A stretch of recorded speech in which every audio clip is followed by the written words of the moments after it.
Teresa, pakitali na po ako. Bilis! Sigurado ka ba? Opo, dali po.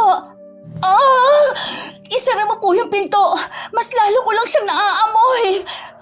Bakit kasi sa dami ng pwedeng pag-anakan, dito pa sa simbahan? Teresa! Ito na, sinasara na nga. Shit! Holy shit! Ay, ano ba? Bakit po? Ano po ba kasi yun? Si Father, papalapit na rito. Ano na pong gagawin natin? Ano gagawin ko? Leche talaga. Sumpa talaga tong pagiging aswang ko eh. Hindi. Kumalma ka, Nay. Kalma. Alalahanin mo yung sinabi ni tatay. Ha? Inhale. Exhale. Pilit pinakalma ni Ney ang sarili, habang si Sister Risa naman ay ginamit ang lahat ng lakas para maisara ang malaking tarangkahan ng kumbento.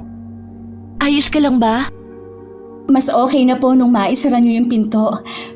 Pero naaamoy ko pa rin. Si Father, kumakatok.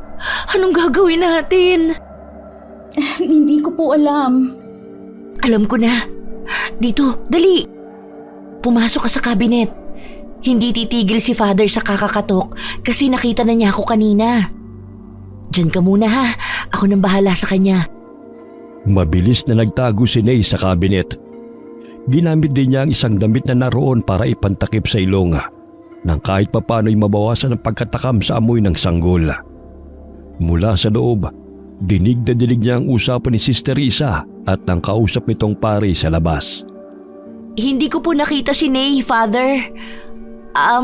Ako na lang po ang tutulong sa inyo. Magpapalit lang po ako saglit kasi nadumihan po yung damit ko. Sige po, susunod ako. Ma'am, wala na ba si Father? Wala na, pero kailangan ko na sumunod sa kanya ngayon. Kailangan nila ng tulong sa pagpapaanak. Wala pa raw yung kumadrona eh. Hindi na rin kaya nung babae na pumunta pa ng ospital. Ganun po ba? Oo eh. Paano ka? Kaya mo na bang mag-isa? Ay, alam ko na. Doon ka na lang dumaan sa likod. May pinto roon. Yung mata mo, Ney. Naging kulay pula na. Ayos ka lang ba? Ay, nararamdaman ko pong malapit nang lumabas yung bata. Kailangan ko na pong umalis. Sandali. Pati kung kailan lalabas ang bata, alam niya. Wow. Kumanan ka tapos kaliwa. Nandun yung pinto. Mag-ingat ka ha. Mabilis na tinungo ni Ney ang pintong tinutukoy ni Sister Risa. At pagkalabas niya roon, ay sakto namang umalingaw-ngaw ang iyak ng sanggol. Hindi na siya lumingon pa at dumiretso na lamang pauwi sa kanilang bahay. Oh, anak, narito ka na pala. Ano tumahangos ka? May nangyari ba? Diyos ko. Ayos lang po ako, Tay. May nangyari ba? Bumibilis ang paghinga mo at medyo namumula pa yung mga mata mo. Ano ba talagang nangyari ha? Kanina po kasi, Tay, may buntis na dumating sa simbahan. Nagdarasal lang siya doon tapos inabutan na ng panganganak. Kaya doon na po mismo nag-labor. Diyos ko, sabi ko naman sa'yo, huwag ka nang lumabas. Dito ka na lang sa bahay. Tay, hindi po pwede. Paano na po tayo kakain? Paano ko pa po kayo mapapagamot kung hindi po ako maghahanap buhay? Sa dami ng pwedeng trabaho, bakit kasi sa simbahan pa? Alam mo naman ang sitwasyon mo, hindi ba? Tay, una po sa lahat, grade 6 lang ang natapos ko. Pangalawa, mas ligtas po ako sa simbahan. Walang maghihinala sa tunay kong katauhan doon. Nag-aalala lang naman ako sa iyo, anak. Kung pwede ko lang sanang kunin sa iyo yung sumpa ng pagiging aswang. Kung may paraan lang para ako na lang ang magpasan ng pasanin mo, gagawin ko. Tay, pag-uusapan na naman po ba natin to? Pasensya na, anak. Pero kasi mas ayos kung ako na lang. Malapit na rin naman akong mamatay. Tay, ano ba? Huwag nga po kayong ganyan. Hindi ko po hahayaang mamatay kayo. Pero anak, Pwede ba, Tay? Pagod ako. Huwag na po nating pag-usapan to. Hindi na rin naman magbabago ang desisyon ko. Padabog na lumabas ng bahay si Ney at nagtungo sa likod bahay kung saan naroon ang kanilang kusina. Hindi niya maintindihan kung bakit parang napakadali na lamang para sa ama niyang sumuko habang siya'y pilit na lumalaban. Nay, nasaan na po ba kayo? Bakit niyo naman po kami iniiwan ni tatay? Dahil ba sa kalagayan niya? O dahil isa akong aswang? hindi tayo iniwan ng nanay mo dahil aswang ka. Hala, naku po! Tay! Bakit po kayo bumangon? Sabi ko naman po sa inyo, di ba? Na huwag na muna kayong magkikikilos. Bigla na lang po kayong sumasabat sa akin. Ginulat niyo po ako. Anak, may karamdaman lang ako pero hindi naman ako baldado. Mas okay din kung tumatayo ako paminsan-minsan at naglalakad-lakad. Para naman kahit papano'y ma-exercise ang kasukasuan ko. Tulungan ko na po kayo. Maupo nga ho muna kayo dito. Sige, salamat. Ay, ano pong ibig ninyong sabihin na hindi umalis si nanay dahil sa akin? Ha, Tay? Ano po ba talaga ang dahilan kung bakit tayo iniwan ni nanay? Kagaya nga ng sinabi ko, may ibang pamilya na ang nanay mo. Nawala na raw ang pagmamahal niya sa akin kaya niya ako iniwan. Pero hindi yun dahil sa sinumpakang maging aswang. Nawala na ang pagmamahal? Ay, Saglit na natahimik ang mag-ama.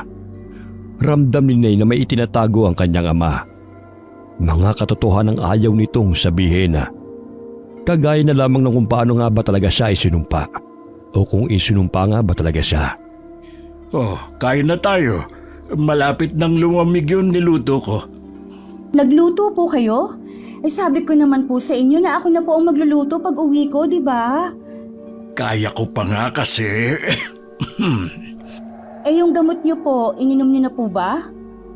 Oo, ininom ko na. Tara, kain na tayo. Tay, Bakit? sabi niyo po uminom na kayo ng gamot niyo. Ano po tong bote ng gamot niyo rito sa basurahan? Kakaubos ko lang, anak.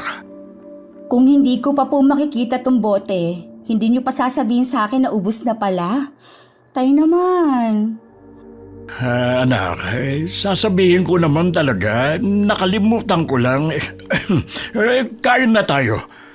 Mauna na po kayo. Lalabas lang po muna ako. Ibibili ko po kayo ng bago niyong gamot. Napabuntong hininga na lamang si Nea. Batid niyang wala ng silbi ang makipagtalo pa. Pag-uwi niya mula sa butika, mahimbing nang natutulog ang kanyang ama. Kaya't dumiretso na lamang siya sa higaan. Maaga pa siya kinabukasan para tumulong sa solisitasyon ng simbahan. Ney! Be! Tara na! Nariyan na po! Tay, mauna na po kami ha. Yung binili ko pong gamot sa inyo kagabi, inumin niyo po, ha?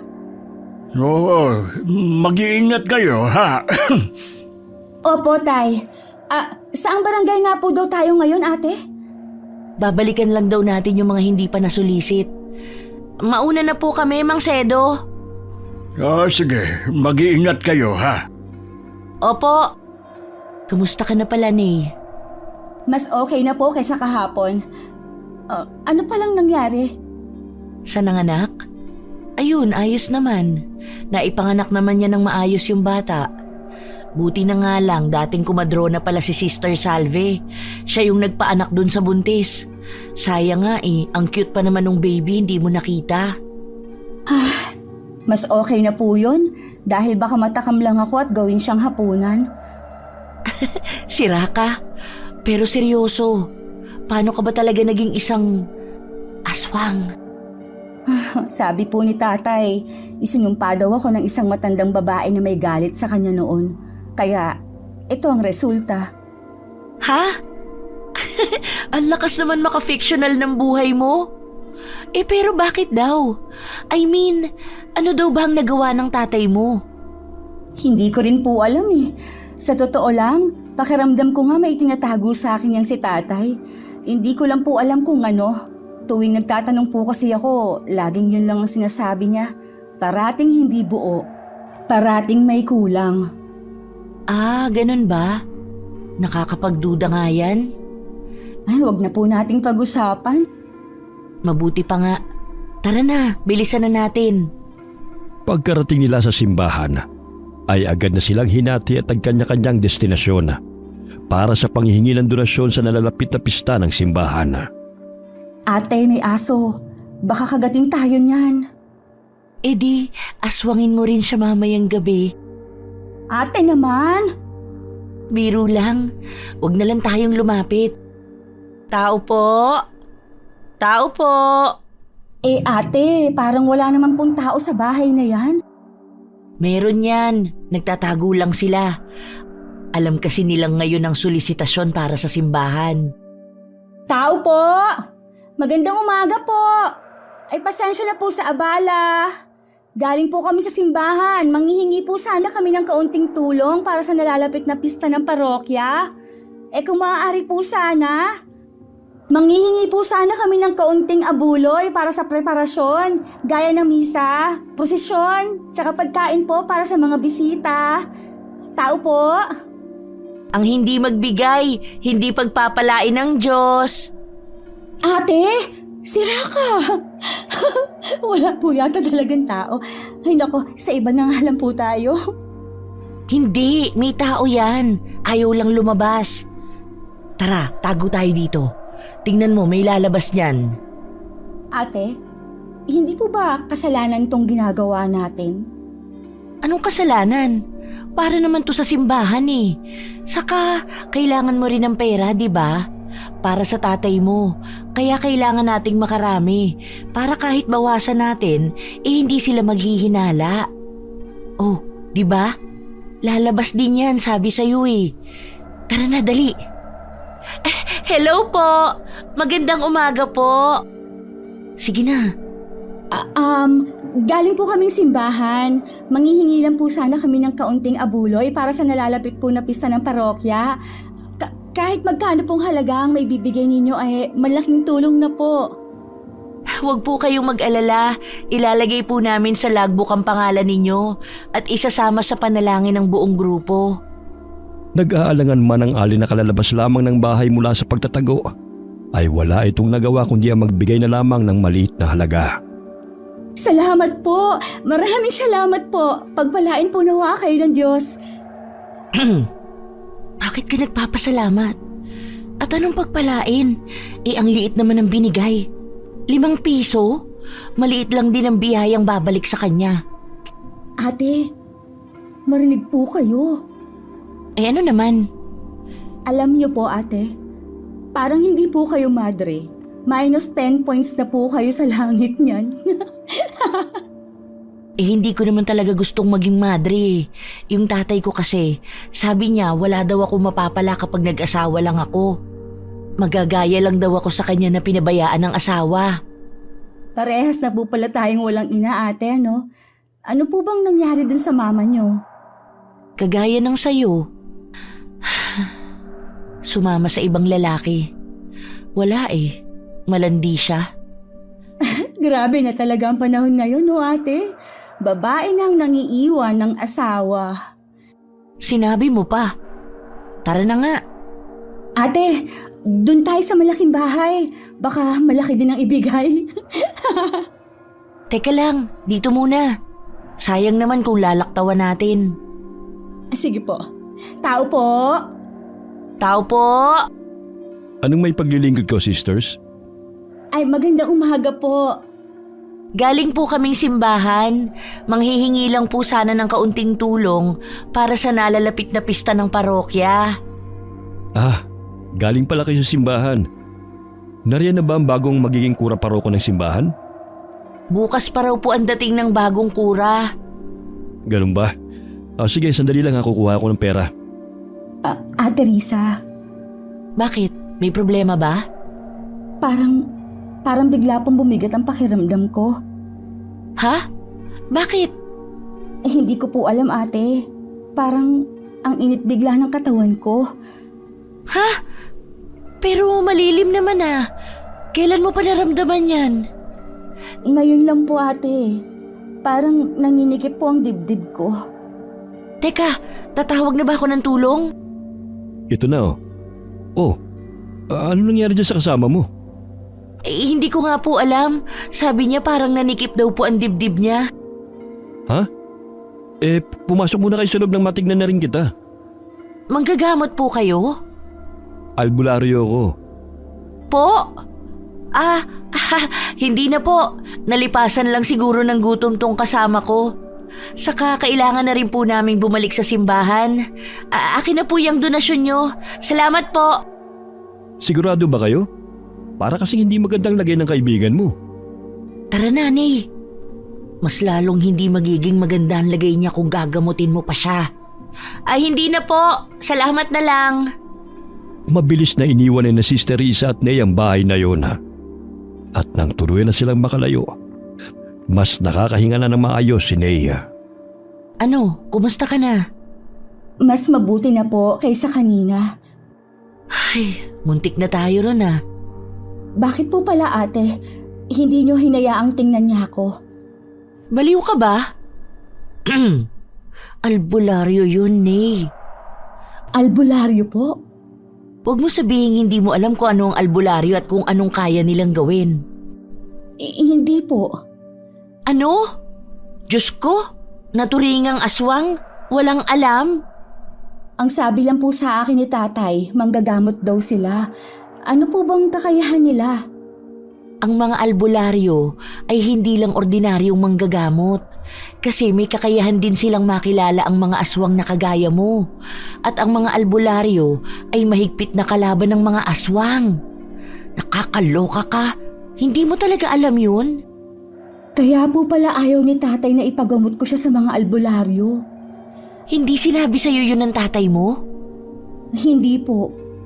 Ha? Ibang klase din ng tatay mo? Kung wala pala ako kanina, di nabunyag na yung sikreto mo. Salamat, ate. Huwag mo nang isipin yun. Saka, baka may rason lang ang tatay mo kung bakit hindi niya sinabi sa'yo ang tungkol sa mga albularyo. O paano? Tuloy na natin ang pagsusulisit. Mabuti pa nga po, ate. Habang naglalakad, hindi pa rin mali sa isip ni Ney ang tungkol sa albularyo. Binabagabag siya ng mga tanong. Ano nga ba ang bagay na pilit iniiwasang sabihin sa kanya ng kanyang ama? Pagkatapos nilang libutin ang lugar, nagpasa silang magpahinga sa lilim ng puno. Pareho na silang pagod at parehong malalim ang iniisip. Grabe, nakakapagod. Pero ayos lang, nakarami naman tayo. Ayos ka lang? Ha? Opo, ayos lang. Iniisip mo pa rin ba yung tungkol sa sinabi ko kanina? Napapaisip lang po ako, ate. Ano pa kaya yung mga hindi sinasabi sa akin ni tatay? Isipin mo na lang, baka ginawa yun ng tatay mo para protektahan ka. Pero hindi po ba mas mapoprotektahan niya ako kung sasabihin niya ang totoo? Baka natatakot lang siya, Ney. Kausapin mo na lang pag uwi mo. Ang mabuti pa, bilangin na natin tong nalikom natin. Tingnan mo medyo makapal-kapal din. Kasing kapal ng mukha ng babaeng nagbigay ng piso kanina. Oo nga. Ang kapal, no? Para sa simbahan naman to eh. Teka, 100, 150, 150, plus 500. Magkano nga? 650, ate. Oo. Tapos may nagbigay pa ng 1,000 at 238 lahat ng barya. Pa-compute nga. 1,888 po lahat. Pwede na rin. Hindi na masama. O heto, kunin mo. Para saan po to? Porsyento mo. Bilisan mo na, baka may makakita pa sa atin. Salamat po ate. Pasensya na po ha. Nadadamay pa po kayo sa kasalanan ko. Ano ka ba? Ginagamit mo naman yan para sa gamot ng tatay mo. Hindi sa masama. Maiintindihan din ng Diyos ang sitwasyon mo. Kaya huwag ka nang umiyak dyan. Tara na sa simbahan. Magdasal na lang tayo at humingi ng tawad. Tahimik silang naglakad pabalik sa simbahan.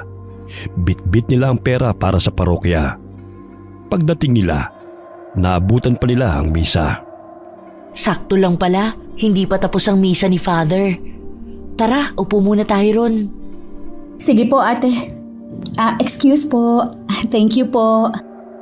Hay, nakaupo na rin. Ate, ang sarap ng ganitong katahimikan ano? Parang kahit papaano, napapayapa ang isip mo. Ate, kayo po, ano po ang iniisip nyo? Sa sobrang payapa, nakatulog na siya.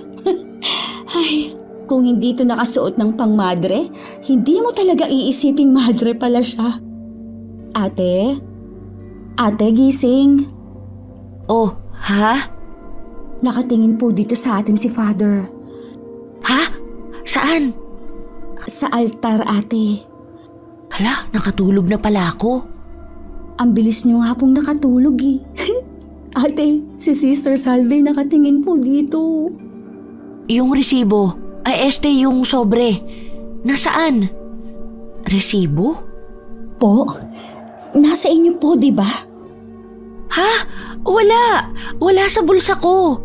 Hindi ko ba binigay sa'yo? Hindi po ate, sigurado po kayong wala dyan. Wala talaga. Baka po nalaglag lang. Ayun lang po sa kaliwang paa nyo. Nandito lang pala.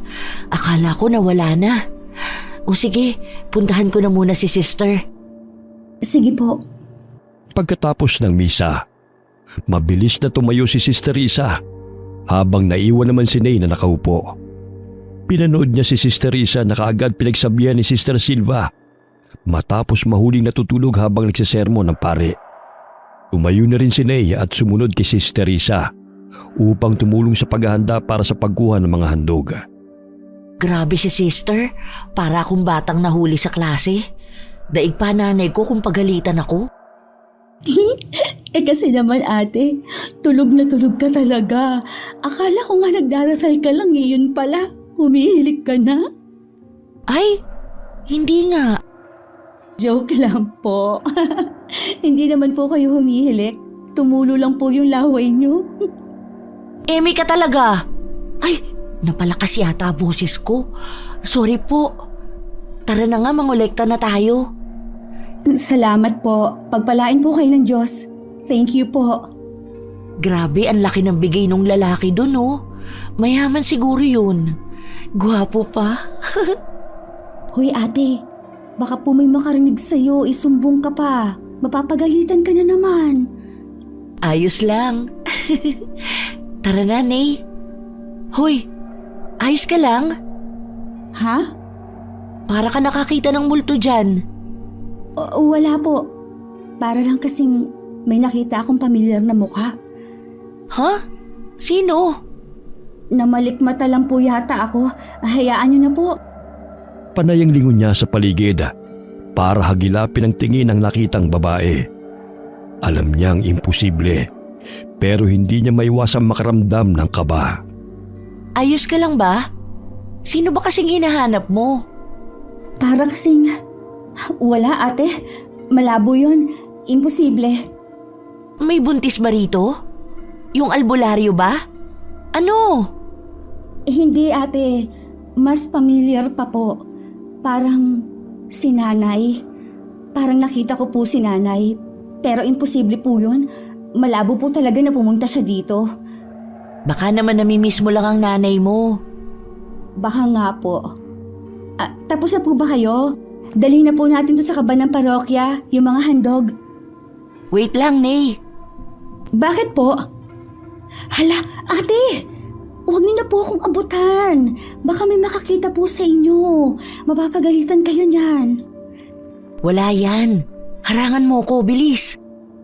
Ate, kinakabahan po ako sa ginagawa niyo. Ano ka ba? Kailangan mo tong pera, di ba? Saka kung mahuli man, di mahuli. Mas gugustuhin kong mismong simbahan ang magtanggal sa akin bilang madre. Ayaw niyo po talaga maging madre, ano? Sino ba kasing gustong maging madre? Walang kalayaan, parang nakakulong. I mean, pwede ka namang maglingkod sa Diyos at mag-asawa at the same time, di ba? May point naman po kayo pero kasalanan pa rin tong ginagawa natin, ate. Kung hindi ko nga lang po talaga kailangan ng pera hindi ko naman po gagawin to.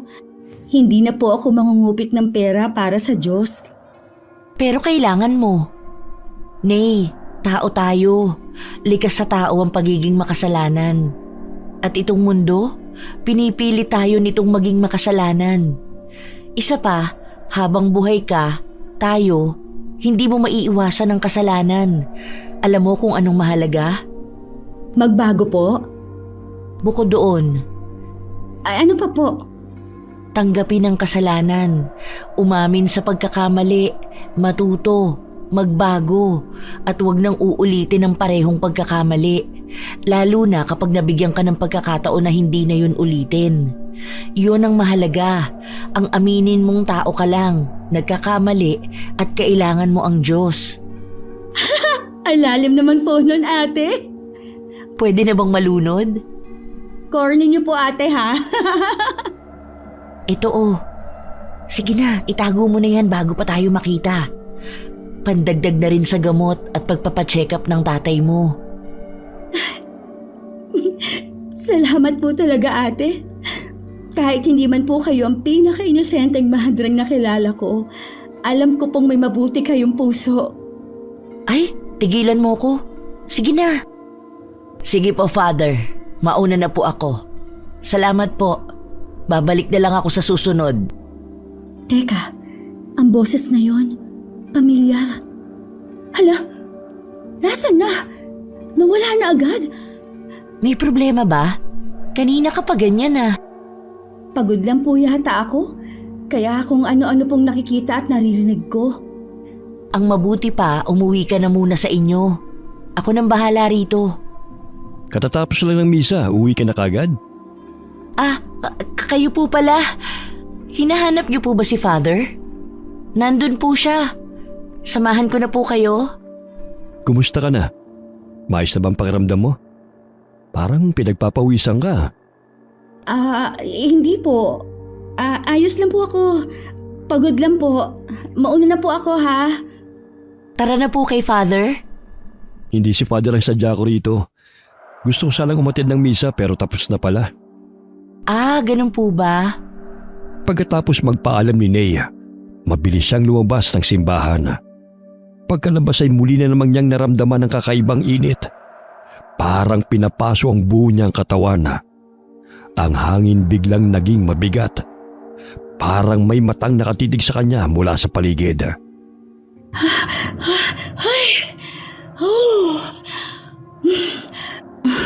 Muntik na ako dun, Ayos ka lang ba? Nay! Bakit? Para ka na namang nakakita ng multo. Kasi... hallucination ko lang ba yun? Pero sigurado ako sa narinig ko. Hoy! Ano bang binubulong-bulong mo dyan?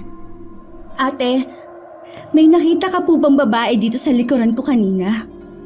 Ha? Mag-isa ka lang naman.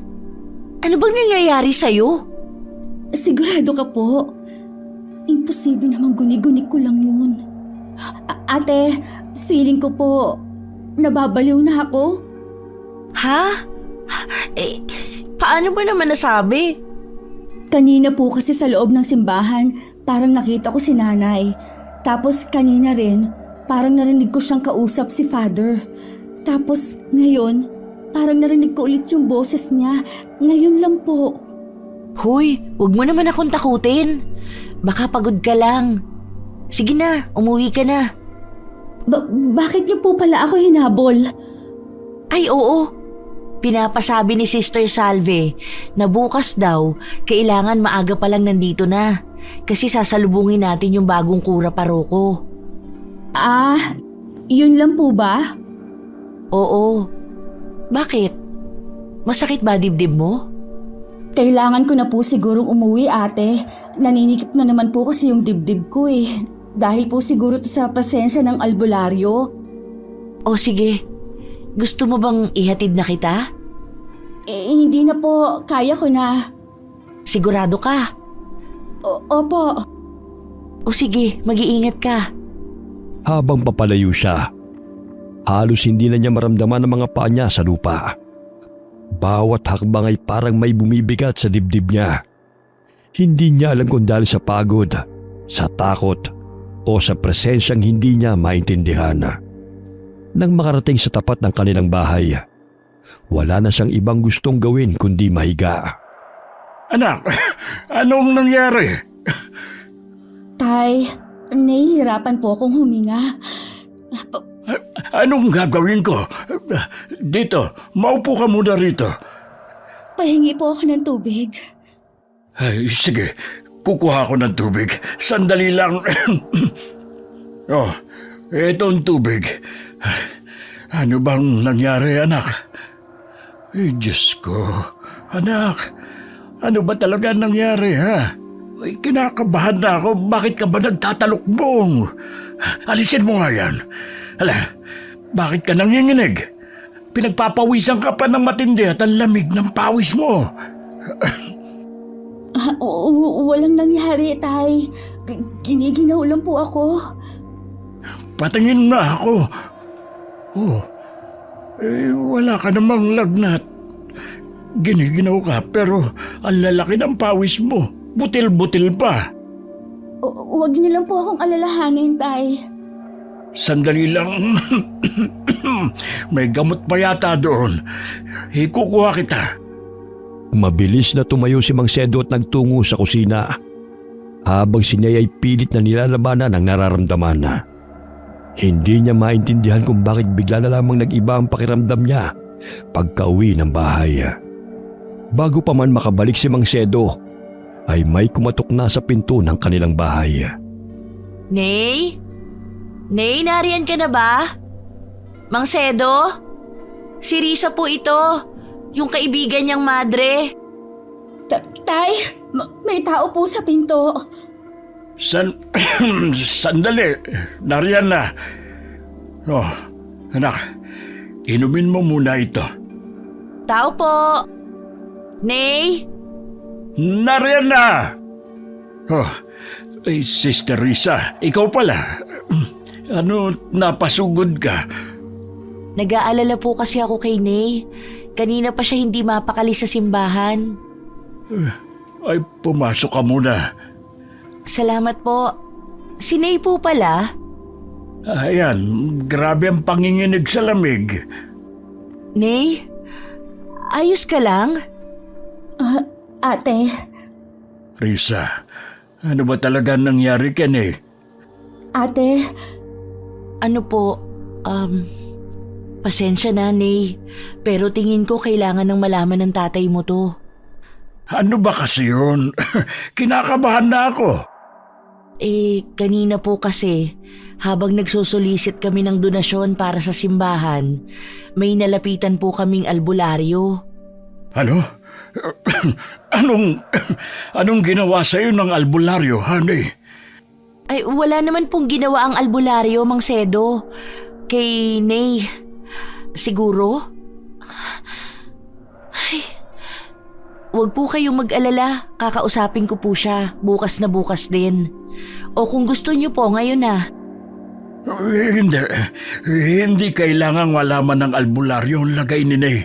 Lalo lang natin siyang ilalapit sa panganib kapag kinumpirma pa natin ang hinala ng albularyo.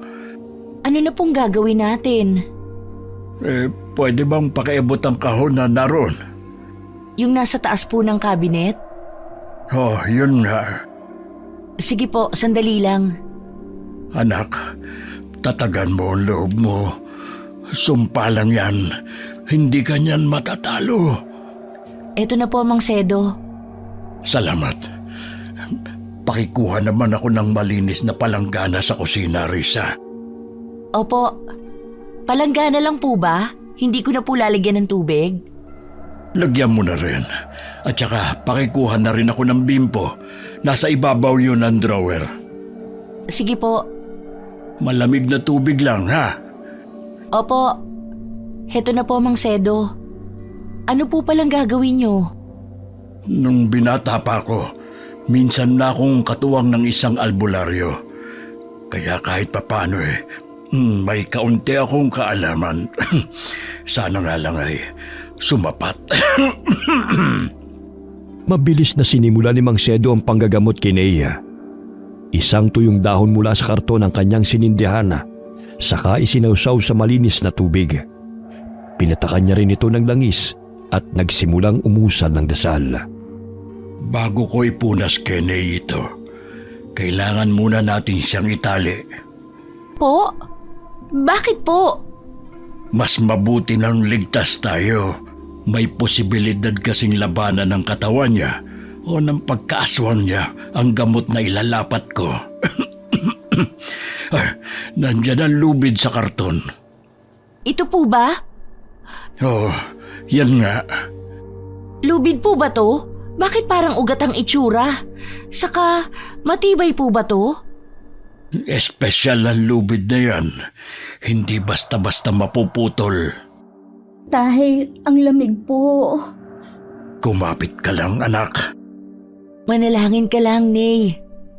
Itatali ka namin, anak, ha? Sige po, Tay. Risa, patulong naman ako. Sige po, tama ho ba itong ginagawa natin? Ito lang ang tamang paraan. Mabilis nilang itinali si Nea. Hindi naman nagpumiglas ang dalaga. Tahimik lamang siyang nagpatali. Pero habang unti-unting dumidilim ang paligid dahil paggabi na, doon na siya nagsimulang magwala. Tay! Ang sakit po ng ulo ko. Para po ako nahihilo. Tay! Mang Sedo, ano na pong gagawin natin? Ney, kumapit ka lang. Tama talaga ang pasya kung puntahan ka. Sabi ko na may mangyayaring hindi maganda. Heto, tulungan mo kong punasan ang braso niya. Tay! Ayoko po yan! Huwag niyo po ilapit sa akin yan! Ney, para sa'yo rin to. Napapaso ako sabi! Ituloy mo lang ang pagpupunas, Risa. Po? Opo. Mang Sedo, bakit po umuusok ang katawan ni Ney kapag pinupunasan natin? Ayoko sabi niyan! Para na po siyang nag-iibang tao. Pakawalan niyo ko. Tanggalin niyo ang tali. Tanggalin niyo. Diyos ko, Mang Sedo. Ney, anong nangyayari? Sinasapian ba siya? Huwag kang matakot, sister. Normal lang yan kasi nagsasaaswang siya. Kagaya na sabi ko, nilalabanan ng katawan niya mga dasal at orasyon ko. Tay! Pakawalan niyo ako, mga hayop. Yung boses po ni Ney, Mang Sedo, nag-iiba na po. Yung mata niya, sobrang pula na. Ano na pong gagawin natin? Mang Sedo, tutulungan na po kitang magdasal. Huminahong ka, Risa. Ituloy mo lang ang pagpupunas mo. Pero Mang Sedo, natatakot na po ako para kay Ney. Huwag kang matakot dahil naaamoy niya ang takot at kahinaan mo. Mang Sedo, bakit po biglang namatay ang ilaw? Brownout po ba? Wala po bang kuryente? Mang Sedo, ano pong nangyari? Bumalik na ang ilaw pero si Ney po, saan siya nagpunta? Nalintikan na. Nakatakas siya. Hanapin natin. Bilis! Tiyak akong hindi pa siya nakakalayo. Opo. Ney, nasaan ka? Anak! Alam kong nariyang ka lang. Hindi ito ang tamang oras para makipagtaguan. Ney, wag mo naman kaming takutin. Saan po kayo pupunta, Mang Sedo? Lalabas ako. Titignan ko kung nando si... Nay, siya yun. Sigurado ako. Pero Mang Sedo, gabi na po eh. Bahala na nga. Pero anong gagawin ko? Pambihira naman talaga. Sandali lang po. Habang hindi maganda ugaga si Mang Sedo at Sis Teresa sa paghahanap kay Nea, pilit namang nilalabanan ni Nea ang sarili habang nagtatago sa silong ng bahay nila. Inhale. Exhale. Umayos ka, Nay. Labanan mo. Nay! Anak! Nakalayo na po yata si Ney, Mang Sedo. Hindi siya pwedeng makalayo. Ang buwan. Ano pong meron sa buwan? Ang kapangyarihan ng kabilugan ng buwan. Yan ang humihila kay Ney. Kailangan natin siyang mahanap bago pa mahuli ang lahat.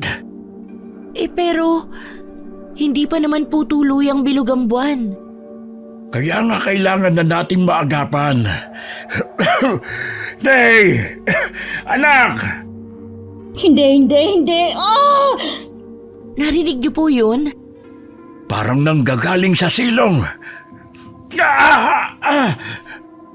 Mang Sedo, kaya niyo po ba? Hindi pa po kayo magaling. Huwag niyo na lang pong pilitin ang sarili niyo. Mabuti pa pong ipanalangin na lang natin si Ney. Hindi. Kaya ko. Nay! Anak! Kahit mahirap, pinilit ni Mang Sedo na hanapin ang anak, habang si Ney naman ay tuluyan ng di napigilan ng pagsasaswang. Sa kalagitnaan ng gabi, umalingaw-ngaw ang pagaspas ng kanyang pakpak at ang tunog nito'y kagaya ng isang wakwak. Kinaumagahan na, nagising si Nea, pagod at walang maalala, pero mas bumuti na ang pakiramdam niya. Tay? Nay! Anak! Tay, bakit po kayo umiiyak? May nangyari po ba? Huwag ka munang bumagon. Kumusta ang pakiramdam mo? Pagod po, pero mas okay na po ako kaysa kahapon. At pakiramdam ko mas lumakas na po ako. May problema po ba, Tay? Wala. Wala ka bang maalala kagabi? Kagabi po? Ano pong nangyari kagabi? Ano pong ginagawa ni Ate Risa dito? Ney, gising ka na pala. Kumusta? May masakit pa ba sa'yo? Mainit pa rin ba ang pakiramdam mo? Ano? Wala na po. Ayos na po ako. Kung may nagawa man po ako kagabi, pasensya na po. Nasaktan ko po ba kayo? Tay, ano po, ayos lang po ba kayo? May problema po ba? Bakit po ganyan ang mga tinginan ninyo? Wala naman. Maghahanda na po ako ng almusal. Sige, tutulungan na kita. Huwag ka na munang babangon, ha, anak? Magpahinga ka na lang muna dyan. Anong meron? Ano po ba kasing nangyari kagabi? Wala namang nangyari kagabi. Magpahinga ka na lang muna dyan. Maghahanda lang kami ng makakain. Sige po. Saglit na natigilan si Ney nang makita niya ang mga lasog-lasog na damit sa gilid ng kama na may mga dugo pa. Hindi niya may paliwanag, pero bigla siyang kinabahan. Sasabihin po ba natin sa kanya? Mukhang wala po siyang maalala mula kagabi. Hindi pa tapos ang kabilugan ng buwan. Kaya mas mabuti sigurong wag na muna. Ano pong gagawin natin? Tiyak magtatanong siya ng magtatanong. Tay? Paano na po? Bahala na. Bakit anak? May problema ba? Bakit po ba may mga damit doon na punit-punit at puro dugo? Tay, ano po ba talaga nangyari kagabi? Ano kasi anak? Di ba tinali ka namin kagabi? Nakalimutan mo na ba? Galing yan sa'yo. Di ba, Mang Sedo? Oo, anak. Itinali? Nasaktan ko po ba kayo? Hindi naman. Oo. Tingnan mo, oh. Oh. Di ba wala? Sa'yo ang mga yan. Huwag kang mag-alala. Wala naman nangyari kagabi. Diyos ko, patawarin. Madre ako pero patong-patong na ang kasalanan ko sa inyo, Lord. Pasensya na po talaga. Mabuti naman po kung ganun. Pero kung sa akin po yan, bakit parang wala naman po akong sugat? Ha? Nagamot ko na kasi, anak. Saka napakabilis mong gumaling, kaya ganon. You know, aswang thing. Saan ang galing yung sinabi ko na yun? Ano po pala yung pinag-uusapan nyo kanina? Ha? Meron ba? Ay, Opo, narinig ko po kayo. Ano po yung sasabihin ninyo sa akin? Tungkol yun sa... kabilugan ng buwan. Mamayang gabi na yun, di ba? Oo, anak. Mamayang gabi na nga ang kabilugan ng buwan. Kaya mas mabuti siguro kung dito ka na lang muna sa bahay ngayong araw. Po? Pero ngayon na po darating ang bagong kura paroko ng simbahan at inaasahan po ni Father na sasalubungin namin siya. Ako nang bahala doon. Sasabihin ko na lang na masama ang pakiramdam mo. Pero ayos na po ako. Pakiramdam ko nga po mas dumoble ang lakas ko. Ha? Saka sa gabi pa naman po ang kabilugan ng buwan, hindi po ba? Aagahan ko na lang pong umuwi. Pero anak... Ayos lang po ako, Tay. Huwag po kayong mag-alala. Ay, hindi na ba talaga kita mapipigilan? Tigas talaga ng ulo. Huwag po kayong mag-alala, Mang Sedo. Bantay sarado po sa akin itong si Ney. Kita mo na, Tay. Nandyan naman po si Ate Risa. Saka hindi ko po maipaliwanag pero nakapagtatakang lumakas po ako. Dati kasi tuwing papalapit ang full moon, madalas nangihina ako pero iba po ngayon. Pilit ng ngiti na lamang ang isinukli ni Sister Risa sa mga sinabi ni Nea. Pagkatapos nilang kumain, agad silang umalis at nagtungo sa simbahan. Pagkarating doon, naghahanda na ang lahat para sa pagdating ng bagong kura paroko. Napagalitan pa sila ni Sister Salve dahil hindi umuwi si Risa buong gabi. Pasensya na po, sister. Nagka-emergency lang po sa bahay nila, Ney. Patawad po. Kasalanan ko po, Sister Salve. Huwag po kayong mag-alala. Pagbubutihin po namin ngayon. Ang sumi talaga nito si Sister Salve. Kaya natatakot akong tumandanda lagi. Maririnig ka po, ate. Totoo naman ah. Hindi kasi nakaranas ng dilig, kaya mainit ang ulo. Ate! Hindi na po talaga kayo tatanggapin yan sa langit. Ayos lang. Kaya ko naman pumunta dun. Ha? Ate! Ay, sorry po. Ate, magtrabaho na nga po tayo. Magkakasala pa tayo dahil sa'yo eh. Wala naman ako sinabi ah. Ikaw lang ang nag-iisip niyan. Tinuloy ni Nanay at Sister Risa ang pag-ayos ng kwartong tutuluyan ng bagong kura paroko. Sa umpisa'y naging magaan ang umaga ni Nea. Pero di kalaunan ay muli na naman siyang nakaramdam ng kakaibang init sa katawan. Pabukas nga po ako ng electric fan, ate. Patutok po sa akin. Ayan, ayos na ba? Opo, salamat. Balita ko, bata pa raw yung papalit kay Father ah. Yung bagong kura paroko po?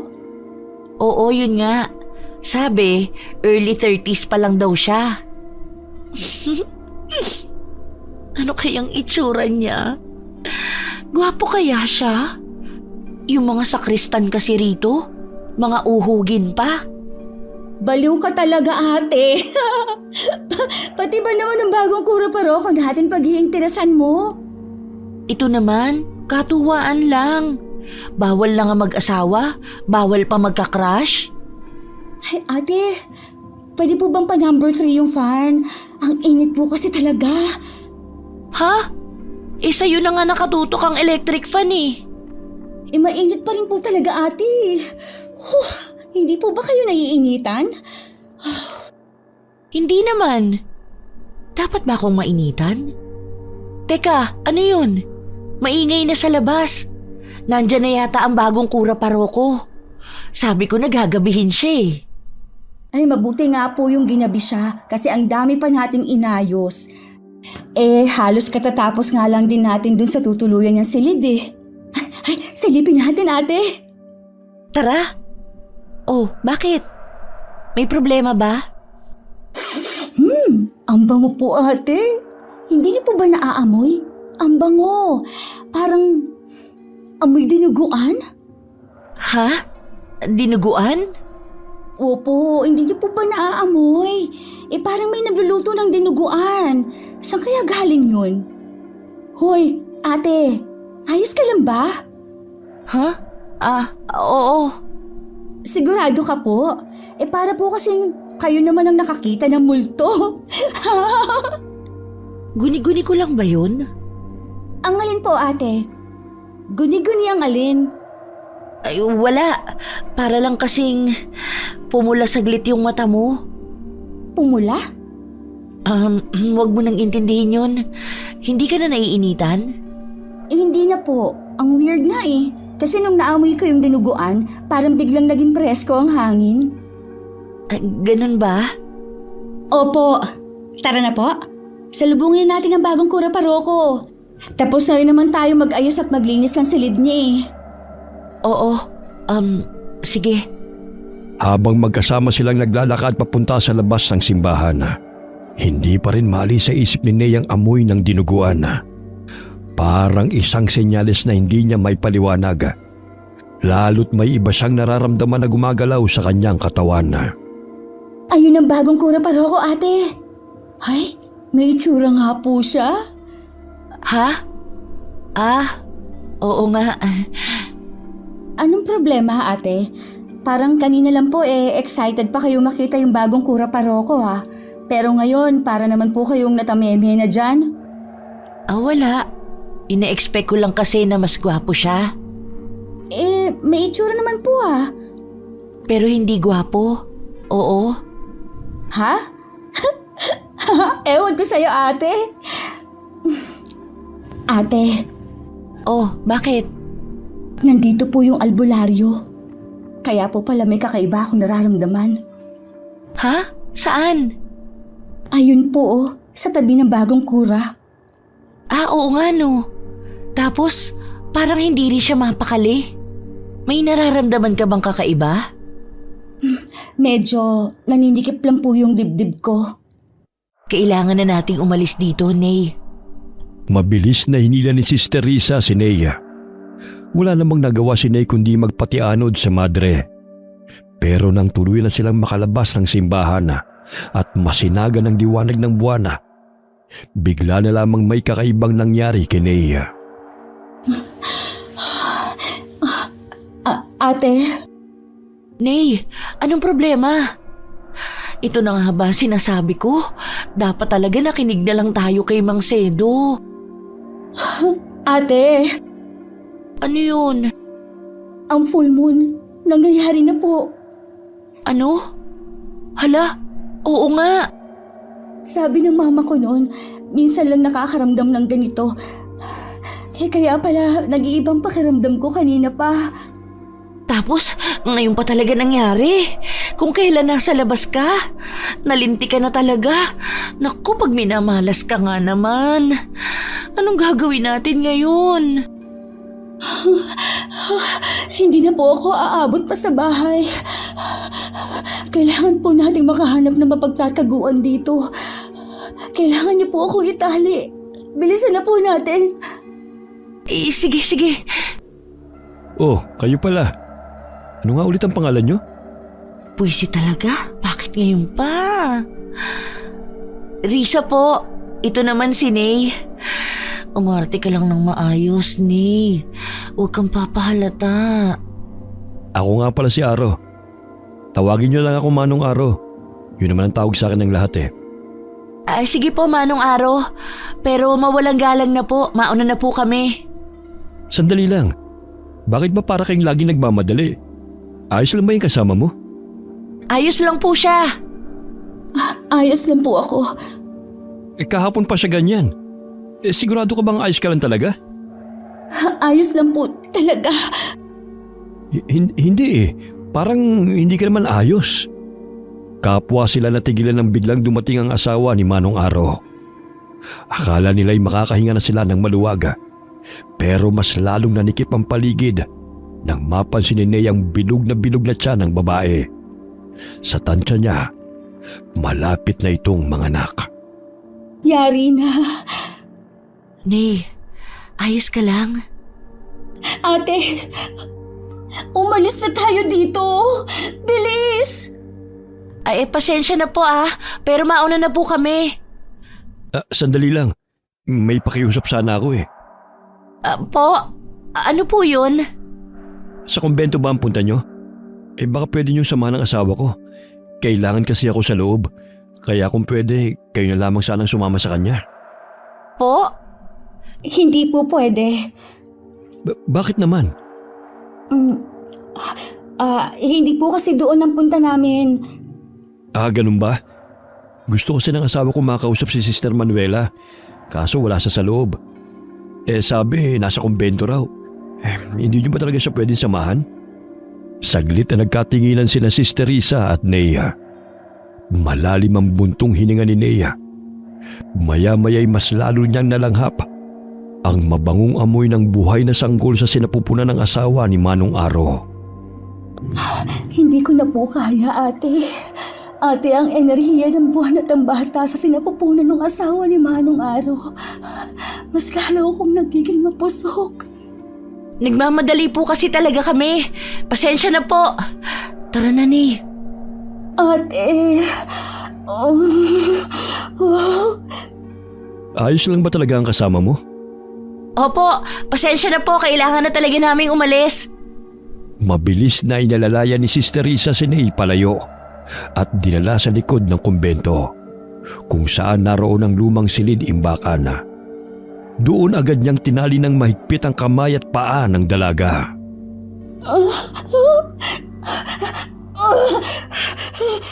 Ate. Anong gagawin ko, Nay? Natatakot na ako. Umalis ka na po, ate. Iwanan mo na po ako. Ano? Hindi pwede. Hindi kita iiwan.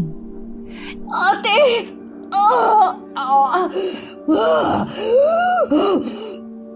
Nay, pigilan mo. Isipin mo ang tatay mo. Paano na lang kapag nalaman nila ang katauhan mo? Paano na ang tatay mo? Sino nang mag-aalaga sa kanya? Hindi kakayanin ni Mang Sedo na mawala ka, Nay. Lumaban ka. Heto, hawakan mo ang rosaryo. Magdasal tayo. Ama namin, sumasalangit ka. Kasabay ng pagkaputo ng rosaryo ni Sister Risa ay ang pagpula ng mga mata ni Nea at ang mabilis na pagtubo ng balahibo niya sa katawan. Mabilis na napatras sa takot si Sister Risa at nang akmang aalulong na ito ay mabilis na pinasaka ni Sister Risa ng tela ang bibig ng dalaga. Pasensya na, Nay, pero hindi ko hahayaang marinig nila ang alulong mo. Ang dami ng tao sa labas. Nandun pa ang bagong kura at ang albularyo. Tiyak na hindi ka nila bubuhayin pag nakita ka nila. Ha? May sinasabi ka ba? Hindi kita maintindihan. Shh! Huwag kang maingay. Parang may tao sa labas. Diyos ko naman, ano ba naman to? Parang dito ko narinig yung alulong. Patay. Si Manong Aro yun, yung albularyo. Kausap niya ang bagong kura. Paano na? Pasensya na, Nay, pero hindi ka pwedeng mag-ingay. Pigilan mo ang sarili mo, ha? May kakaiba talaga sa hangin, sa paligid. Kaninang umaga nga lang may natagpo ang patay na baboy sa tabing ilog. Wakwak ang tiyan at wala nang laman loob. Imposibleng tao may gawa nun. Dahil kung tao yun, malamang sa merkado ang bagsak ng karne at hindi sa tabing ilog. Nay, natagpuan na nila yung baboy na inaswang mo kagabi. Buti na lang talaga at yun lang ang pinag-interesan mo. Nanlaki ang mga mata ni Nay nang marinig ang sinabi ng kaibigang madre. Saglit silang natigilan nang biglang magagulo ang mga tao sa labas. Narinig lang ang usapan nila na ang asawa ni Manong Araw ay manganganak na. Mas lalong naging agresibo si Nay nang marinig yun. Mabilis siyang nilapitan ni Sister Risa at buong lakas na pinigilan. Nay, huwag kang magpumiglas, please. Takti naman oh, bakit ba mas lalo kang lumalakas? Hindi pa ba tapos ang kabilugan ng buwan? Ay, talaga naman, sumabay pa yung buntis. Nay, tumigil ka. Huwag mo akong piliting saktan ka. Anak, huwag mong pigilan.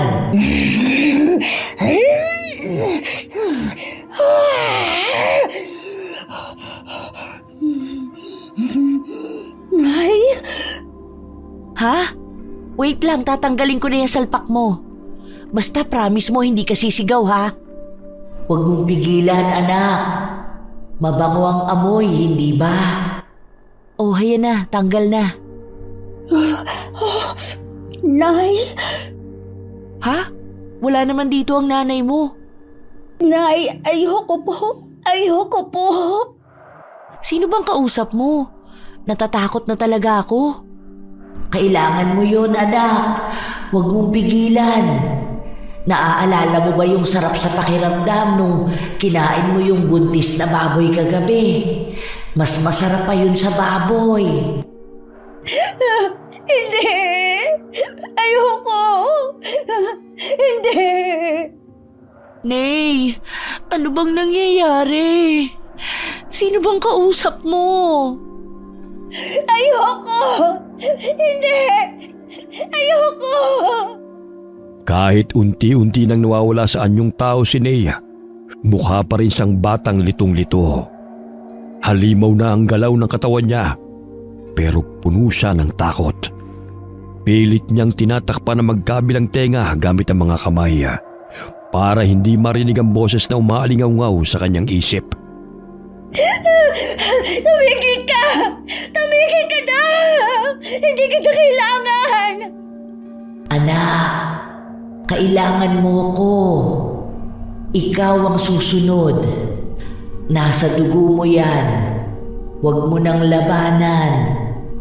Nay, sinong kinakausap mo? Walang ibang tao rito kundi tayo lang dalawa. Ayoko! Umalis ka na! Umalis ka sa isip ko! Hindi kita kailangan! Nay, sobrang pula na ng mga mata mo. Nanginginig ka. Bakit ka umiiyak? Sabihin mo, paano kita matutulungan? Ate, tulungan mo ako. Ayaw niya akong umalis. Ayaw niya akong tigilan. Sino ba kasi yun? Ayoko na marinig. Ayoko. Ate, ayoko na marinig ang boses ni nanay. Ha? Pero wala naman dito ang nanay mo ah. Nandito siya. Nandito siya sa ulo ko.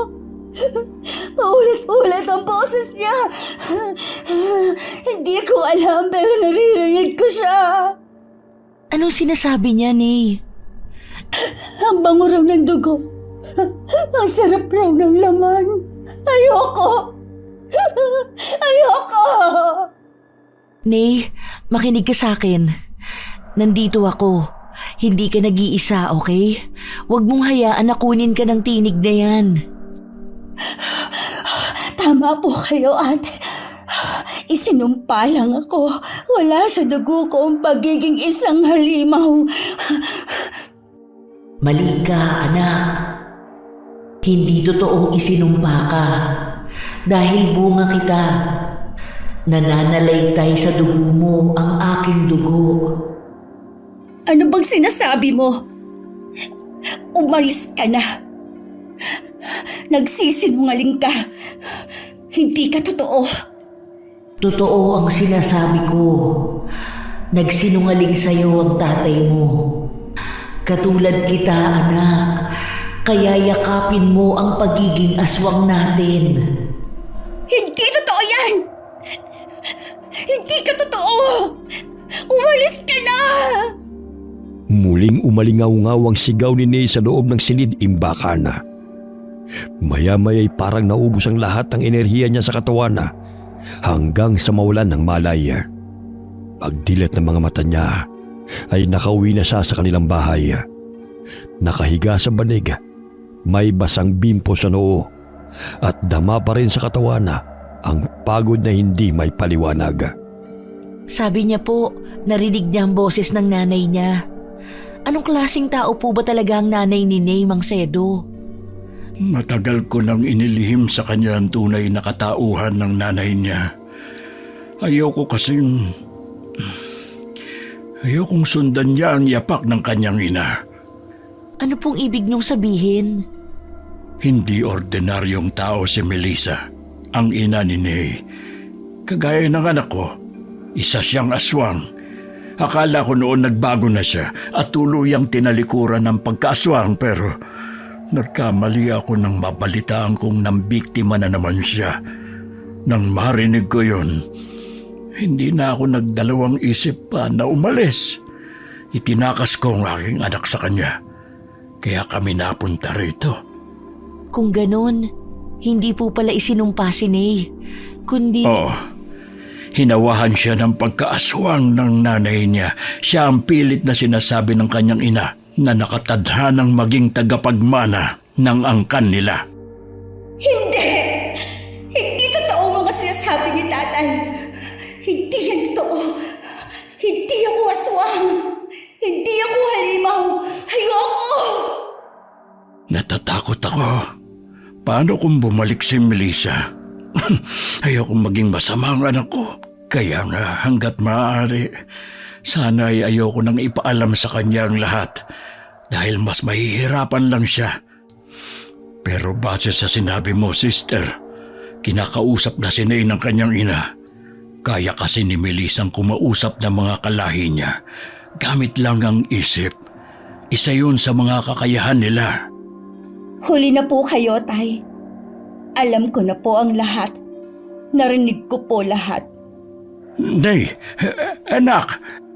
Huwag po kayo mag-alala, tay. Hindi naman po ako galit sa inyo. Naiintindihan ko po. Malaki na po ako. Hindi ko hahayaang matulad ako kay nanay. Tay. Huwag ka munang bumangon. Kaya ko na po, tay. Simula po ngayon, gagawin ko po ang lahat para hindi ako tuluyang maging aswang. At kung kinakailangan kong itali ang sarili ko gabi-gabi para lang malabanan ito, gagawin ko po. Hindi po ako makikinig sa bulong ni nanay. Anak, hindi mo kailangang dalhin to na mag-isa. Alam ko po, pero bahagi na to ng pagkatao ko, tay. Hindi ko po pwedeng takasan. Pero pwede ko pong pigilan. Anong ibig mong sabihin? Huwag niyo na po akong alalahanin. Ang gawin niyo po, magpalakas kayo para pag binhawi ako ni nanay sa inyo, kaya niyo siyang labanan. Kaya niyo akong ipagtanggol. Anak ko. Ilang araw din ang lumipas at muling bumalik sa normal na buhay si Nea. Araw-araw pa rin siyang pumupunta sa simbahan at araw-araw din ang panghihingi nila ng solisitasyon para sa mga gawain ng simbahan. Grabe! Ang gwapo talaga ng bagong kura natin. Feeling ko, mahal ko na siya. Sabi niyo po nung una hindi siya gwapo. Ano po ba talaga, ate? Sa kahinaan niyo po ang boses niyo. Hindi lang po tayo nandito. Mangumpisal kaya ako. Mabuti pang hapo, ate. At sabihin niyo na rin po lahat ng kasalanan niyo para mabawasan naman. Parang gusto kong haring mangumpisal at magpabinyag. Baka sakaling mawala ang sumpa. O kung ano man to. Mangungumpisal ako at doon ko sasabihin sa kanya ang nararamdaman ko. Father, kasalanan po ba? Kung umiibig na ako sa inyo? Kung mahal ko na kayo? Aray! Ate naman seryoso po ako dito. Hoy! Makapambato ka? Mas matanda pa rin ako sa'yo, no? Igalang mo nga ako. At saka madre ako. Hindi mo ba nakikita? Isang mapusok na madre po. Loko ka! Pero seryoso ate, gusto ko pong mangumpisal at magpabinyag. Ha? Hindi ka ba masusunog niyan sa holy water? Tuwing nagwiwisik si Father ng banal na tubig, grabe ang iwas mo. Hindi ka masusunog kung mabuti ang intensyon mo. Mariing napalunok si Nea nang biglang sumulpot si Manong Aro at sumabat sa kanilang usapan. Pero hindi tulad ng dati. Hindi na siya nakaramdam ng kung anong kakaibang init sa katawan. Para bang nasanay na siya o sadyang mas naging malakas na siya. Kayo po pala, Manong Aro. Kanina pa po kayo riyan? Ngayon lang. Hinahanap niyo po ba si Father? Oh, nariyan ba siya? Nasa loob po. Gusto niyo po samahan ko kayo? Hindi na. Tamang pa siya mo magpabinyag. Alam mo, hindi lamang panlabas na karumihan ang nililinis niyan, kundi pati ang laman at lalim ng puso. Pero paalala lang, hindi lahat ng nababasa ng banal na tubig ay gumagaling. Minsan, doon pa lang sila nagsisimula magbago. Ang lalim naman po niyan. Tayo na po sa loob? Hindi na. Kaya ko na. O sige na. Ituloy niyo na pinag-uusapan niyo. Sige po. Ang weird talaga minsan ni Manong Aro. Teka, ayos ka lang ba? Ha? Oo naman. Sigurado ka? Wala bang masakit? Hindi ka ba naiinitan? Nilalamig? Normal ba ang paghinga mo? Oo nga po. Totoo? Totoo nga po. Siguro dahil tapos na ang kabilugan ng buwan, kaya bumalik ka na sa normal. Siguro nga po. Hindi ka pa naman tuluyang nagiging aswang, di ba? Nagsisimula pa lang. Baka nga po. Sa totoo lang po, yan lang naman po ang talagang kalaban ko Ang bilog na buwan. Doon ko po hindi makontrol ang sarili ko, saka pag may buntis po. Di madali lang yan. Alamin mo kung kailan ang kabilugan ng buwan para makapaghanda ka. Kung kailangang itali ka o huwag ka na lumabas buong araw, gagawin natin. Tutulungan kita. Salamat po ate. Napakaswerte ko po na nakilala ko kayo. Naku, lalaki ulo ko niyan. Ay, may malaking kalendaryo pala ako sa kwarto ko. Sa'yo na lang, ibibigay ko sa'yo. May buwan doon. Makikita mo kung kailan ang full moon, quarter moon, etc. Sige po ate. Pero ate, sa tingin niyo po ba tama na subukan kong magpabinyag? Alam mo, sa totoo lang, isang patak nga lang ng holy water, parang sinusunog ka na. Paano pa kung ibuhos sa noo mo? Baka maglihab ka na dun sa altar. Grabe ka naman ate. Pero ano nga po bang dapat kong gawin? Bakit hindi mo simulan sa pangungumpisal? Malay mo, si Father lang pala ang makakatulong sa'yo. May punto po kayo ate. Sige po, mamaya-maya, mangungumpisal na ako. Maayos at malinaw ang naging plano ni Nanay at Sister Risa. Pero may ibang plano ang tadhana nang lumutang ang mga kakaibang balita. Yun nga pong sadya ko rito sa inyo, Father. Kasi hindi na po talaga maganda ang kutob ko. May natagpo na naman pong bangkay. At sa pagkakataong to, hindi na baboy, kundi isang matandang babae. Ha?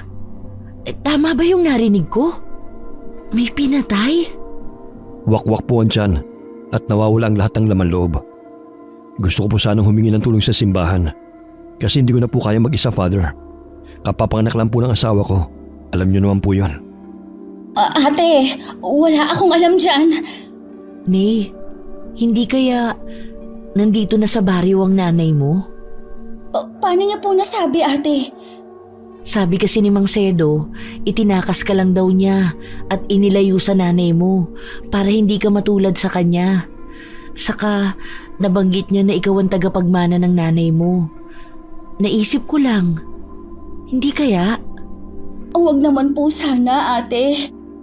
Pagkatapos marinig ang balitang yon, maagang umuwi si Nea. Bukod sa ayaw niyang abutan ng dilim na nasa labas, may kutob siyang hindi niya may paliwanaga.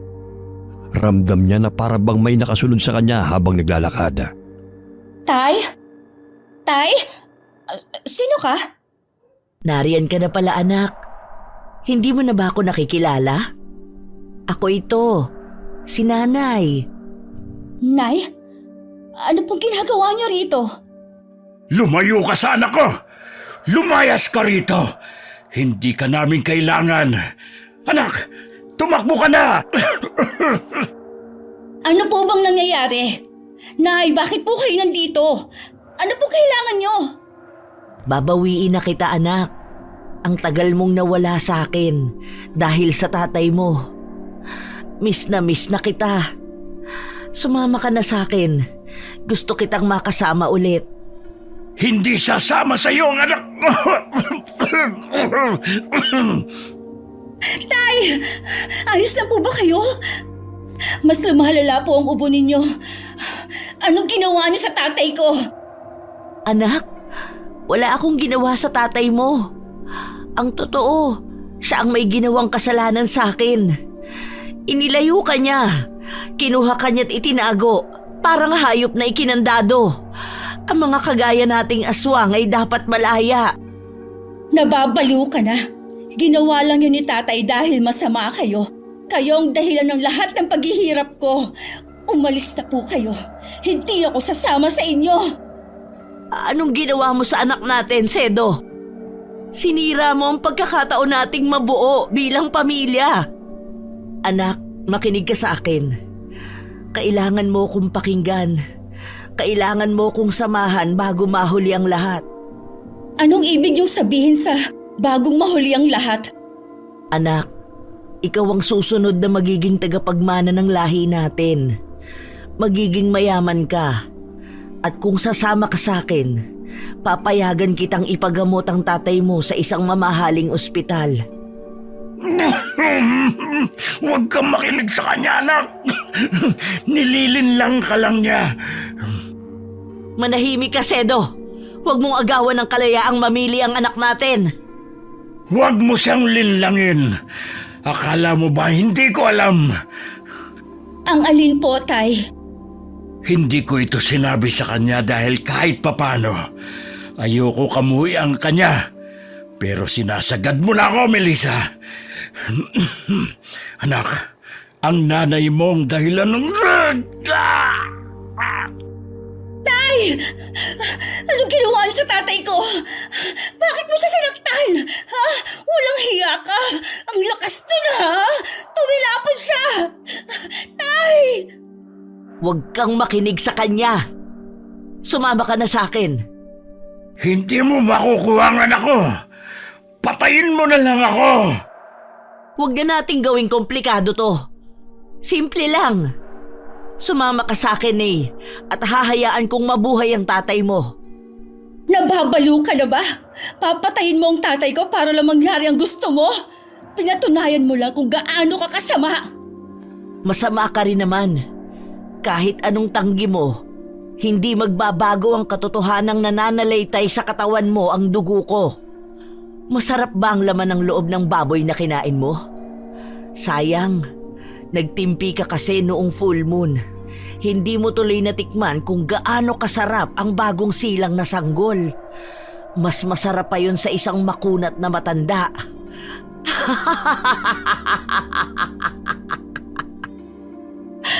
Kung ganon, ikaw ang pumatay sa bagong bangkay na natagpuan.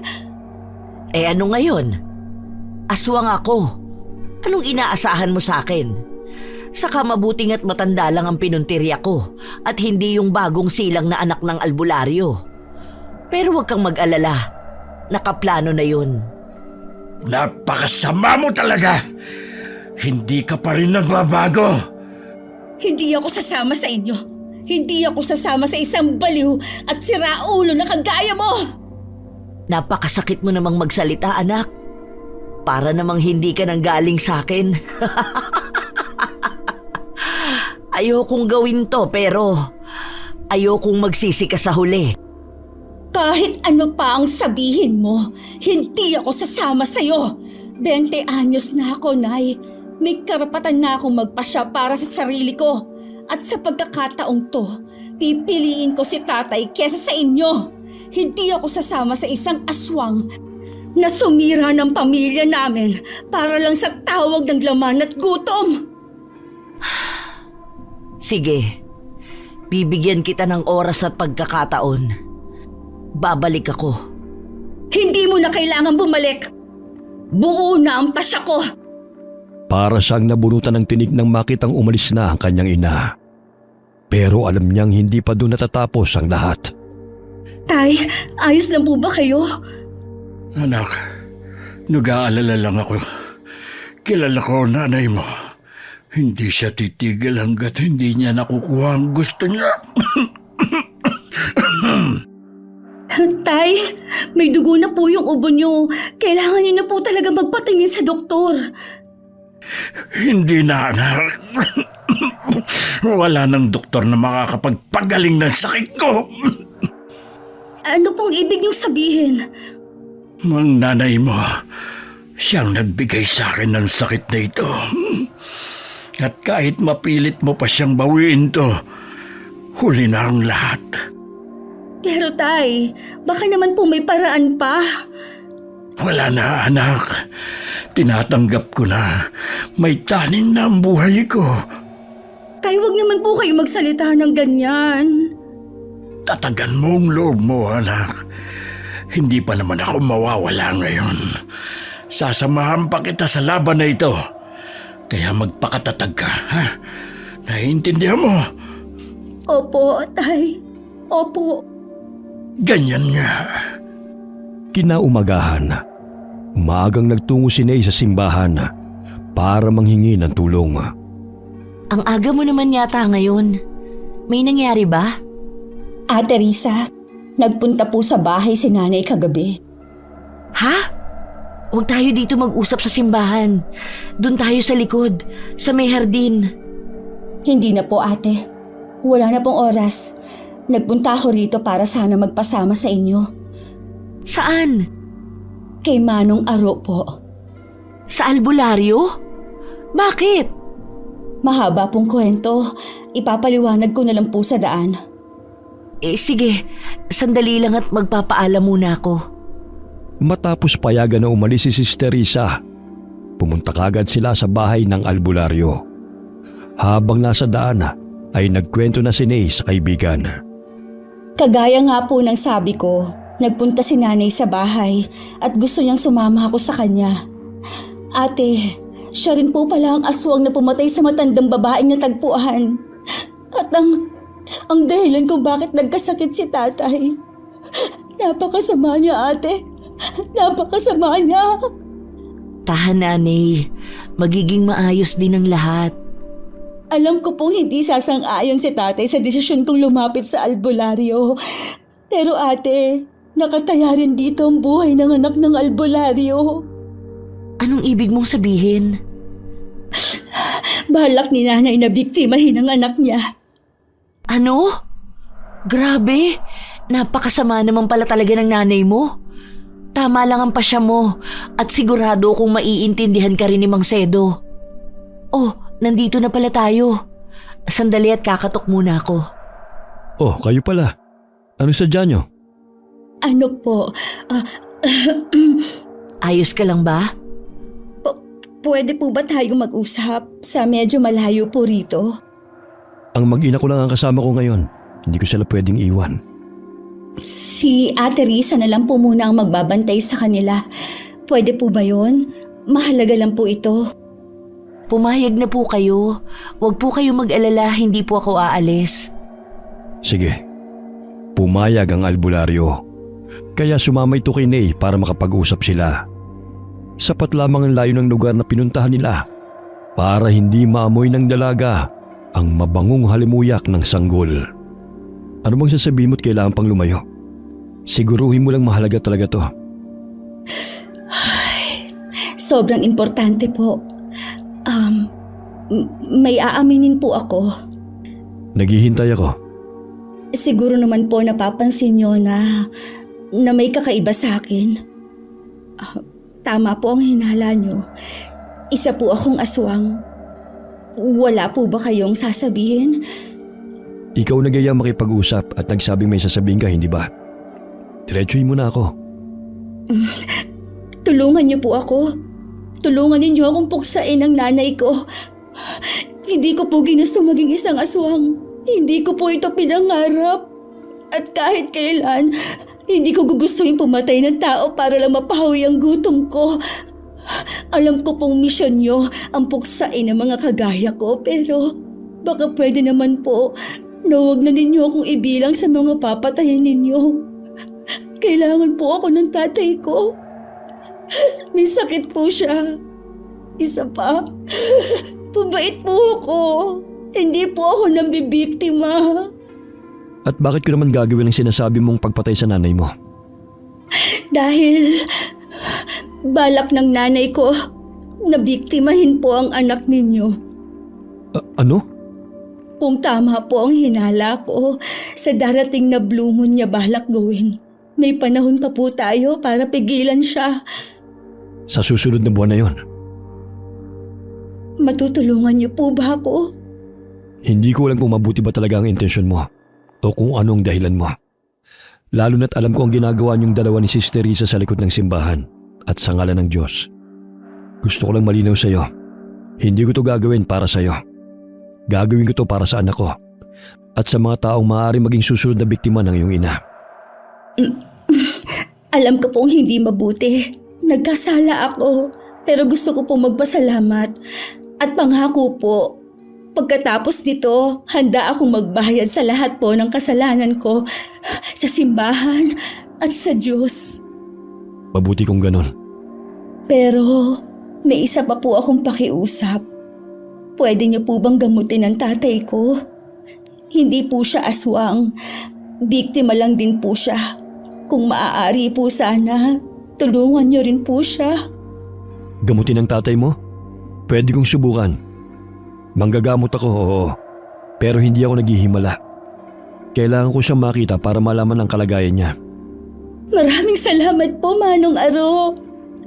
Huwag ka muna magpasalamat kaagad. Sa gabing sumapit ang blue moon, kailangan mo nang mamili. Hindi lamang sa pagitan ng nanay mo at ng bayan, kundi sa pagitan ng dilim na dumadaloy sa iyo at ng liwanag na pinipili mong yakapin. Pag dumating ang oras na yon, wala nang atrasan. Naiintindihan mo? Naiintindihan ko po at pipiliin ko ang liwanag. Mabuti. Mapagkakatiwalaan ko ba ang kasama mo? Po? Si Ate Risa po ba? Oo naman po. Kung ganun, antayin mo ako rito. Kukuha lang ko ng mga gamit at agad tayong pupunta sa tatay mo. Sige po. Mabilis na bumalik si Manong Aro sa kanilang bahay. Habang si Nay naman ay nanatiling nakatayo at naghihintay. Pagbalik ng albularyo ay dala na nito ang kanyang mga kagamitan sa panggagamot. Pagkarating nila sa bahay ni Nanay, nadatnan pa nila si Mang Sedo na mahimbing ang tulog. Malayo-layo rin pala tong bahay niyo. Mas ligtas po kasi kung titira kami ng malayo sa mga kabahayan. Alam niyo na po. Tay? Tay? Nandito na po ako. Mukhang tulog ang tatay mo. Hayaan mo na muna siya magpahinga. Hindi ko pa siya natitignan ng maayos pero masasabi ko na hindi to normal na sakit lang. Isa tong hawa. Hawa po? Oo, hawa. Kung sino man ang aswang nagbigay sa kanya ng sakit, ibig sabihin gusto siyang hawaan ito. Pero nilalabanan ng tatay mo. Kaya siya mas lalong naghihirap. May paraan po ba, Manong Aro, para magamot po ang tatay ko? Susubukan ko. Pero hindi ako mangangako. Gawin niyo po lahat ng makakaya niyo, Manong Aro. Iligtas niyo po si tatay. Hindi ako Diyos, Nay. Pero susubukan ko. Tay? Tay, gising po. Nakauwi ka na pala. May kasama ka. Si Manong Aro po, albularyo, tay. Kung ganon, Ikaw pala ang albularyong sinasabi ng anak ko. Tagal din nating hindi nakita. Magkakilala po kayo? Naging assistant ako noon ng tatay niya. Ay, mga panahong ayaw pa niyang tanggapin ang pamana sa kanya ng ama. Akala ko kasi matatakasan ko eh. Nay, pwede ba ako makiusap? Ano po yun? Pwede mo ba kaming iwan muna ng tatay mo? Sige po. Tay, sa labas lang po muna ako. Sige, anak. Kagaya ng pakiusap ni Manong Aro, mabilis na lumabas si Nay at naupo sa pahabang upuang gawa sa kahoy. Sinadya niyang di lumayo dahil gusto niyang marinig ang usapan. Ang laki ng piniyat mo. Ang akala ko hinayaan mo na yung girlfriend mong aswang noon. Inasawa mo pala talaga. Ganon talaga siguro kapag mahal mo. Kahit alam mong may sa demonyo. Paano ka pala napapahayag ng anak ko? Alam naman nating pareho na galit ka sa mga aswang. Hindi naman pwedeng habang buhay kitang iwasan. Ibig sabihin, Oo, matagal ko nang alam na nandito ka sa barangay namin. bakit wala kang ginawa? Dahil gaya nga ng sinabi ko, hindi kita pwedeng iwasan habang buhay. Patawad nga pala sa nagawa ko sa tatay mo noon. Kahit tarantado ka, naging matalik na kaibigan ka pa rin namin ng tatay ko. At higit sa lahat, para na rin kitang tiyuhin. Ano bang ginagawa nila? Bakit imbis na gamutin ni Manong Aro si tatay ay nagtatawanan lang sila? Hoy, kahit 22 years ang tanda ko sa'yo, mas mukha ka pa rin matanda sa akin noon.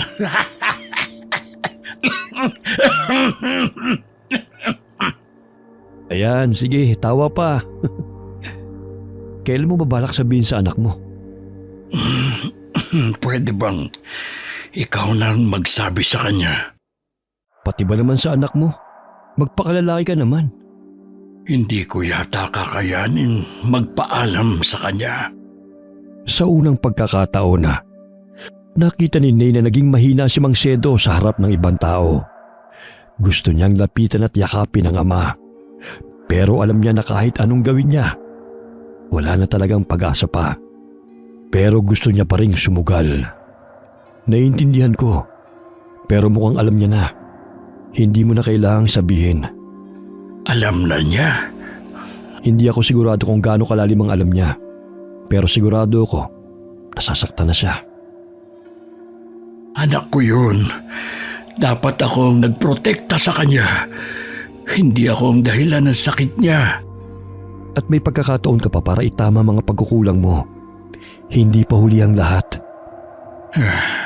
Hindi ko alam kung karapat-dapat pa ako, lalo na't kung malaman niyang ako ang dahilan kung bakit ganito ang naging buhay niya.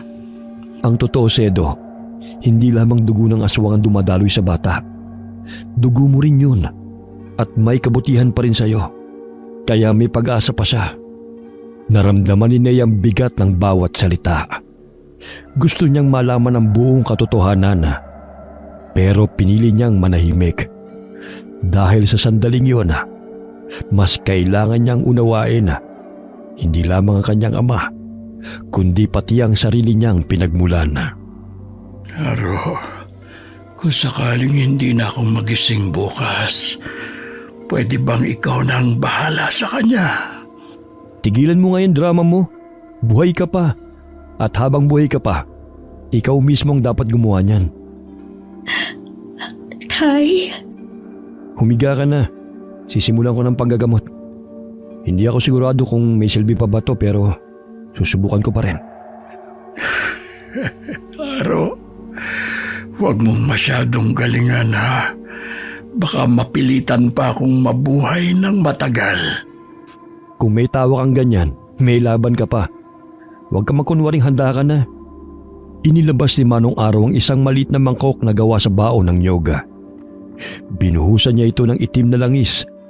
Saka nilagyan ng tuyong dahon na agad namang kumislap. Sa liwanag ng liwanag, sa anino ng anino, lumabas ka kadiliman. Ibalik mo ang hindi sayo.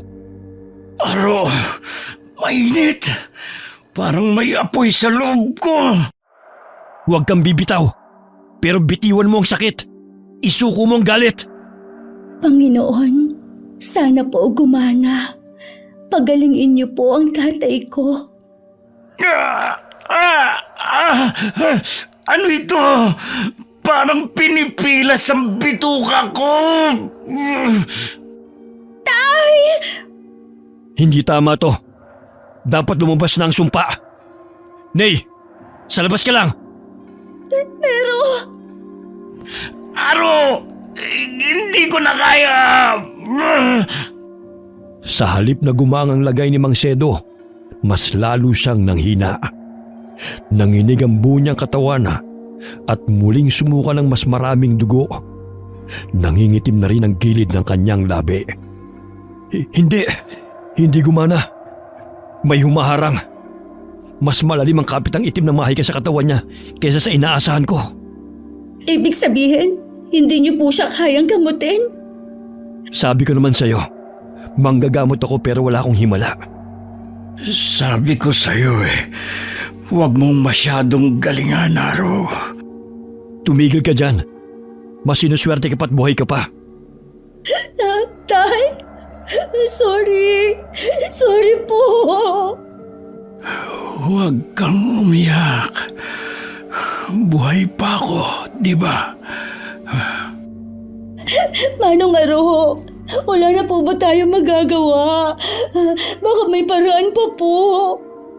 May isa pang paraan, pero hindi mo gugustuhin. Ano po yun? Kailangan mong hawaan ng pagkaaswang ang tatay mo. Ano po? Ayoko. Hindi ko po magagawa yun kay tatay. Pero yun na lang ang tanging natitirang paraan. Ang tanging paraan para maagapan ang sakit na ibinigay ng isang aswang ay ang maging aswang din. Isinumpa lang siyang mamatay sa karamdaman at hindi tuluyang maging aswang. Pero ang pagiging aswang ang magliligtas sa kanya. Hindi po yan totoo. Imposible. Pasensya na, Ney. Pero nakita mo, sinubukan ko. Parang tumigil ang pag-ikot ng mundo ni Ney sa narinig. Hindi siya makapaniwala na yun ang tanging solusyon para gumaling ang kanyang ama. Gusto niyang paniwalaan kasinungalingan lamang yun. Pero kita niya sa mukha ni Manong Aro na seryoso ito. Nang sumunod na araw, parang lantang gulay na naglakad si Ney papuntang simbahan. Nay! Hoy! Ayos ka lang? May nangyari ba? Para kang pinagbagsakan ng langit at lupa dyan. Ate, kung kayo po ang nasa sitwasyon ko, ano po ang gagawin niyo? Ha? Ano bang nangyari?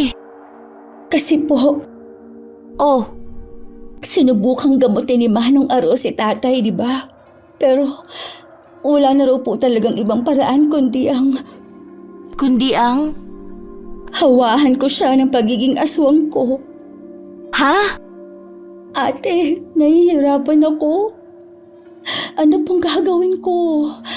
Gusto ko pong mabuhay pa si tatay pero ayoko siyang maging halimaw.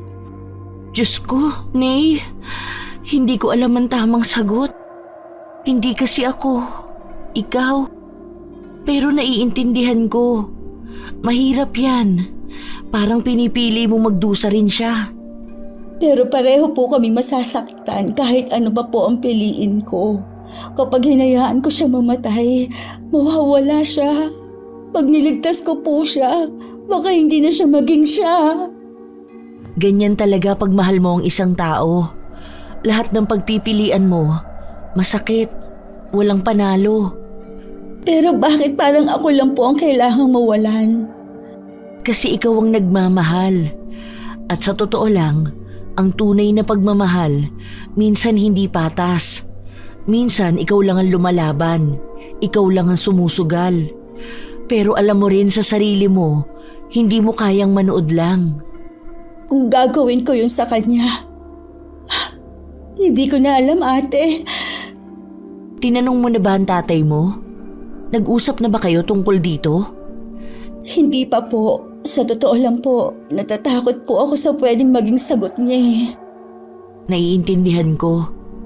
Pero alam mo, minsan yung kinakatakutan nating sagot, mas magaan pa pala kaysa sa mga gumugulo sa isip natin. Baka mas mahirap lang talaga pag hindi mo tinanong. Paano po kung maghalit siya? Paano po kung kamuhian niya ako kahit sa ideya pa lang? Eh di magalit siya. Karapatan niya yun. Pero karapatan mo ring subukang iligtas siya. At karapatan niyo pareho na pag-usapan ito bilang mag-ama. Kaso, paano ko sasabihin? Tay, gusto mo po ba maging aswang para mabuhay ka? Parang ang bigat po. Ang hirap naman po. Sorry. Pero alam mo, walang magaan sa ganyang usapan. Pero mas mahirap pag pinili mong mag-isa sa desisyon na dapat sana dalawa kayong humaharap. Kung talagang mahal mo ang tatay mo, bigyan mo siya ng boses. Huwag mong agawan ng karapatang pumili para sa sarili niya. Gusto ko lang po siyang mabuhay. Kahit kapalit ay ako. Kahit kapalit ay lahat ng meron ako. Pero sa ganitong paraan, hindi ko na po alam. At kung ganun ka magmahal, sigurado akong kahit gaano man kasakit ang sagot niya, kakayanin mong tanggapin. Dahil hindi ka nagpupumilit, nag-aalay ka lang ng pag-asa. Ate, salamat po. Baka kailangan ko na pong umuwi. Sige, pero Nay, isang pakiusap lang. Huwag mong kalimutan na anak ka rin. Hindi lang tagapagligtas. May karapatan ka ring matakot, malito at magpahinga. Opo, salamat po ulit. Ate, Bakit? mukhang alam ko na po kung bakit tinawag ng Diyos na maging madre kayo sa kabila ng lahat. Salamat po ulit. Mauna na po ako. Tahimik na tumalikod si Nea. Dala ang bigat ng desisyong hindi niya inakalang kailanman na darating. Tahimik ang paligid at malamlam ang araw nang dumating si Nea sa bahay. Inaasahan niyang tahimik sa loob. Pero pagpasok niya, agad siyang natigilan. Manong Aro, ano po ang ginagawa ninyo dito? Dumaan lang ako para kumustahin ang pasyente ko. Pero mukhang may desisyon na kayong ginawa na hindi ko tututulan. Po? Anak, huwag ka sanang mabigla pero pinag-isipan ko ito ng matagal at napagpasyahan kong pumayag ng maging aswang. Ano po? Seryoso po kayo? Naisip ko kasing laban namin to ng nanay mo. Kaya kung may dapat mang tumalo sa kanya, ako yun. Biktima ka lang ng kakaibang pag-ibig, anak. Tay, Kung desidido na kayo, kailangan natin gawin to sa tamang oras. kailan po? Sa Blue Moon, sa gabi ng kabilugan. Doon pinakamalakas ang agos ng dugo ng mga nilalang na gaya mo. Doon mas malakas ang bisa ng pangahawa at mas malakas din tayong lahat. Kaya kailangan natin paghandaan ng maayos.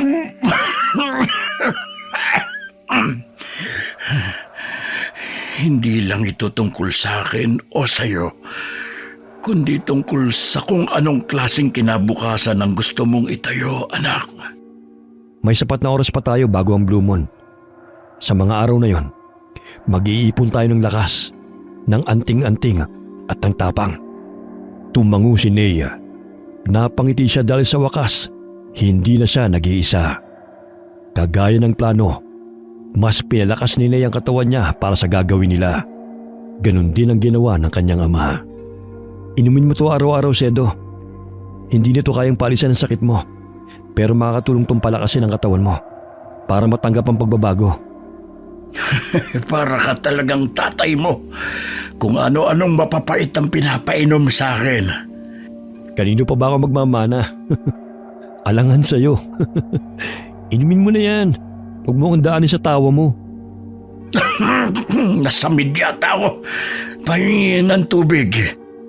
Matanda ka na talaga. Kaya nga, pero hindi mo pa rin ako ginagalang.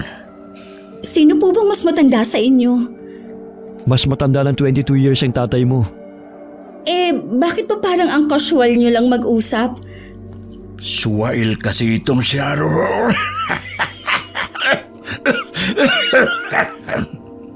Yan, tawa pa. Itong tubig, inumin mo. Nagpatuloy ang paghahanda nila hanggang sa dumating na ang mismong araw ng kabilugan ng buwan. Ang gabi ay tila mas madilim kaysa karaniwan. At ang buwan sa langit, bughaw, malamig at nakakasindak. Handa na ba kayo? Para saan po pala ang mga tuyong dahon sa ilalim ng lamesa? Iyan ba? Simulan na natin to. Tay, sigurado po ba kayo? Para sa'yo, anak. Gagawin ko ang lahat. Humiga ka, Sedo. Simulan na natin bago pa magbagong hangin. Baka maramdaman ng asawa mo ang agos ng ritual. Sabihin mo lang kung kailan ko dapat isigaw ang aray. Huwag mo akong gagalitin, Sedo. Umupo si Ney sa lamesang gawa sa kahoy sa tabi ng kanyang ama.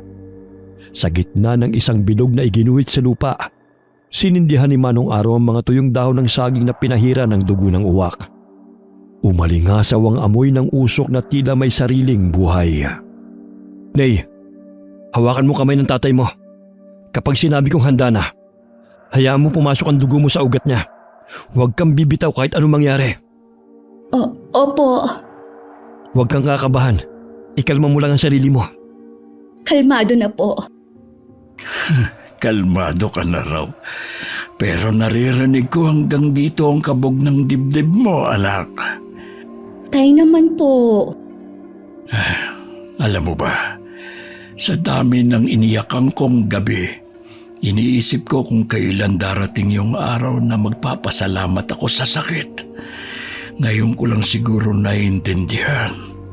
Bakit po? Kasi kung hindi ako nasaktan, baka hindi ko nakita kung gaano ka kalakas, kung gaano kita kamahal. Tay? Hindi ko alam kung anong mangyayari pagkatapos nito, Ne. Pero gusto kong tandaan mo, hindi kita pinayagang sumugal mag-isa. Kung kailangan mong maging halimaw para mabuhay, edi sabay tayong dalawa. Tay, huwag niyo pong sabihin yan. Parang... Hindi ko sinasabi na paalam to, ha? Ang sinasabi ko lang, kung sakali mang hindi ko na maranasan ng bukas, gusto kong malaman mong masaya ako ngayon kasi kasama kita at lalaban tayo. Sedo, Oo na, bago pa ako magdrama ng todo, simulan na natin. napapikit si Ney nang hiwaan ni Manong Aro ang palad ng dalaga. Pagkatapos ay ganun din ang ginawa niya kay Mang Sedo. Pinaglapat niya ang palad ng dalawa na may sugat para magsalib ang kanilang mga dugo. Hinigpitan naman ni Ney ang hawak sa kamay ng kanyang ama. Ramdam niya ang kakaibang init na bumalot sa kanilang mga palad habang dahan-dahang pumapasok ang kanyang dugo kasama ang enerhiya na papunta sa katawan ng kanyang ama. Ang init! Tay? Tay! Kaya niyo po ba? Oo, anak. Kaya ko. Sigurado po kayo, ha? Siguradong sigurado. Tumayo kayo. Maghanda na. Biglang lumamig ang paligid. Nagtatayuan po ang balahibo ko sa katawan. Ha? Nay? Anong ginagawa niyo rito? Napakabobo nyo! Nay? Melissa! Pilit ninyong binabago ang kapalaran. Nilapastangan nyo ang likas na batas ng ating lahi. Pagbabayaran nyo to! Huli ka na. Tapos na ang ritual. Hindi pa huli ang lahat. Pwede ko pa rin kayong wakasan bago pa lumalim ang kasalanan ninyo. Subukan mo, Melissa. Sa unang pagkakataon, lalaban na ako. Hindi mo na kami kayang talunin. Hindi na ako natatakot sa'yo ngayon. Huwag mong kalimutan. 3 kami ngayon. 3 nga kayo. Pero ako ang ina ng dilim. Walang makakaligtas. Tay! Tay! Lumayo kayo! Hindi na ako lalayo. Haharapin ko siya. Mag-ingat kayo. Hindi na itong nanay mo, Nay. Isa na siyang halimaw. Mga traidor! Mabilis na sumalubong si Mang Sedo sa ina ni Nea nang umatake ang babae. Nagbanggaan ang kanilang mga kamay at nagtagisan ng mga lakas. Nagpambuno ang dalawa bilang mga nilalang na may kakaibang kakayahan. Hindi na ako mahina. Hindi mo na ako matatakot, Melissa. Tumanggap ka lang ng kapangyarihan, pero hindi mo alam gamitin. Tay! Sa likod niyo po! Nay, dito tayo. Bilis! Po, hindi po ba natin tutulungan si tatay? Laban na nila yan. Tara, bilis! Pero... Alalahanin mo, Nay. Mahina ka pa ngayon. Wala ka pang laban sa nanay mo. Isa pa, nangako ko sa tatay mo na poprotektahan kita. Kaya tayo na. Huwag mo silang alalahanin. Malakas ang iyong ama. Dahil bukod sa nagawa mo na siyang aswang, naisalin mo sa kanya ang iyong lakas. Sige po, pero kapag dehado na si tatay, hindi po ninyo ako mapipigilan sumugod. Ang buwan, paula ng liwanag nito. Ano po ang buwan? Bakit po? Wala naman. Nangangahulugan lang na humihina ng kapangyarihan nilang dalawa. Magandang ideya po ba yon? Oo, kaya huwag kang mag-alala. Ngayon na, Aro! Saan po kayo pupunta? Diyan ka lang, huwag kang aalis. Mabilis na tumakbo si Manong Araw pabalik sa bilog na ritual. Sa bawat hakbang, inilabas niya mula sa kanyang bagang isang supot ng asin at isang posporo. Bumagsak naman sa lamesa sa bilog sina Mang Sedo at Melissa dahil sa paglalabanan ng dalawa. Dali-dali namang pinaikutan ni Manong Araw ng asin ang paligid ng bilog. Hayop ka, Sedo! Ikaw ang hadlang sa lahat ng plano ko! Tay! Tay! Manong Aro, ano po ginagawa niyo? Diyan ka lang! Huwag kang lalapit! Anak, mahal na mahal ka ni tatay. Leche! Sedo! Anong balak mo? Tapos ka na! Ngayon na! Kasabay ng sigaw ni Mang Sedo. Mabilis na sinindihan ni Manong Araw mga tuyong dahon ng saging na nakapaikot sa bilog na lamesang gawa sa kahoy. Maya-maya'y agad itong nagliyab. Hindi! Tay! Tatay! Hindi! Hindi! Anong ginawa mo? Anong ginawa mo, Manong Aro? Bakit? Mahal ka ni tatay, anak. Hindi, Tay! Tay! Patawarin mo ako, Nay. Pero yun ang hiling ng tatay mo. Hindi! Bakit mo sinulog ang tatay ko? Hindi siya masama. Hindi, Tay. Bitiwan mo ako! Bitiwan mo sabi! Nay! Nay! Makinig ka sa akin.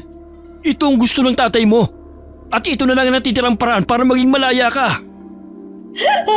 Ayoko maging malaya! Ayoko! Kung kapalit-palalit mo, buhay ng tatay ko! Ayoko!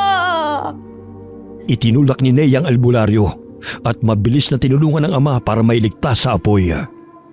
Dahil sa kanyang pagkataranta, bigla siyang nakapagpalit ng anyo bilang aswang para mabilis na mailigtas ang ama. Nakaramdam din siya ng awa para sa kanyang ina, pero huli na dahil tuloy na itong nasunog. Tay, bakit hindi mo sinabi sa akin to?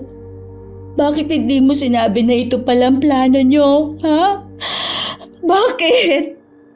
Mabuti at nailigtas pa kita.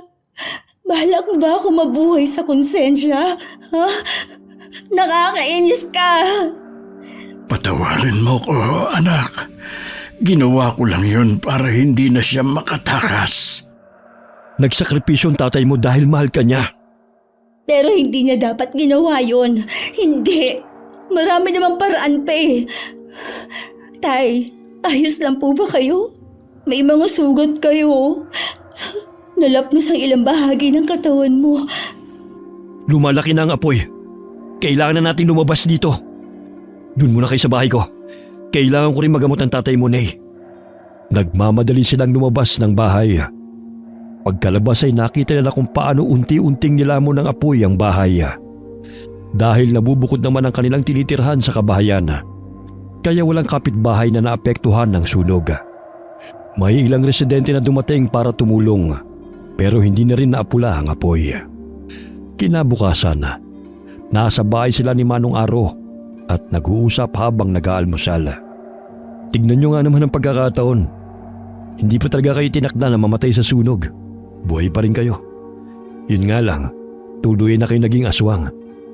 Tay, sana man lang sinabi mo sa akin na yung palang plano nyo. Kaya pala parang nagpapaalam ka na eh. Andaya nyo po. Huwag nyo na talagang uulitin yan, ha? Paano uulitin pa wala na ang nanay mo. Wala nang magaganap na ganoon. Ano na ang balak nyo ngayon? Yang pagiging aswang nyo, wala na akong magagawa dyan. Dalan nyo na yan habang buhay. Kailangan na naming umalis dito para makapagsimula ng bagong buhay. Si Sister Risa! Ate Risa! Nay, kumusta ka na? Nabalitaan kong nasunog ang bahay niyo ah. Totoo nga pong nangyari yon. Nasunog talaga ang lahat. Tapos na ang laban. Putol na ang tanikala ng sakit. At para makapili na kayo ng panibagong buhay. Akala ko may napahamak sa inyo. Mabuti at ligtas po kayong pareho, Mang Sedo. Oh, dahil yun sa katapangan ng anak ko. Magsimula kayo ng bagong buhay. At hindi nyo kailangang magsimula mag-isa. Nandito kami. Nandito ang Diyos. At kung sakaling piliin yung magtagal dito, bukas ang tahanan ng Diyos sa inyo. Para siya sa mga makasalanan. Buong puso niya kayong tatanggapin. Kasi alam niya na hindi ninyo ginusto yan. Biktima kayo ng kasamaan ng iba. Pwede pa rin po ba kaming tanggapin kahit ganito kami? Oo, mas lalo kayong tatanggapin dahil dyan. Tinanggap nga nila ako eh. Napayakap si Nay sa kanyang kaibigan. Lumuwag ang bigat ng dibdib niya dahil sa sinabi nito sa kabila ng sumpang dala nilang mag-ama. Dahil kay Sister Risa, nalaman niyang patas tumingin ang Diyos para sa lahat ng kanyang anak. Nasa tao na lang talaga kung paano nila ito matatanggap. Minsan, mga anak tayong pinapalo para disiplinahin. Minsan dinadaan sa pagsubok para lalong tumibay. At ang pagsubok ni Nay at ng kanyang ama, kahit papapasanin nila habang buhay, buong puso nilang pagtatagumpayan. Dahil sa bingit ng kamatayan, iniligtas pa rin sila ng dakilang lumikha para makita ang ganda ng buhay. Ang tao ang pumipili ng buhay niya. Tao rin ang nagdidesisyon kung aling landas ang tatahakin. At si Nay, alam niya na kung anong landas ang gusto niyang lakaran. Anya, lahat naman ng tao ay may pagkahalimaw na itinatago sa sarili. Kanya-kanya lang kung paano ito pagtatagumpayan.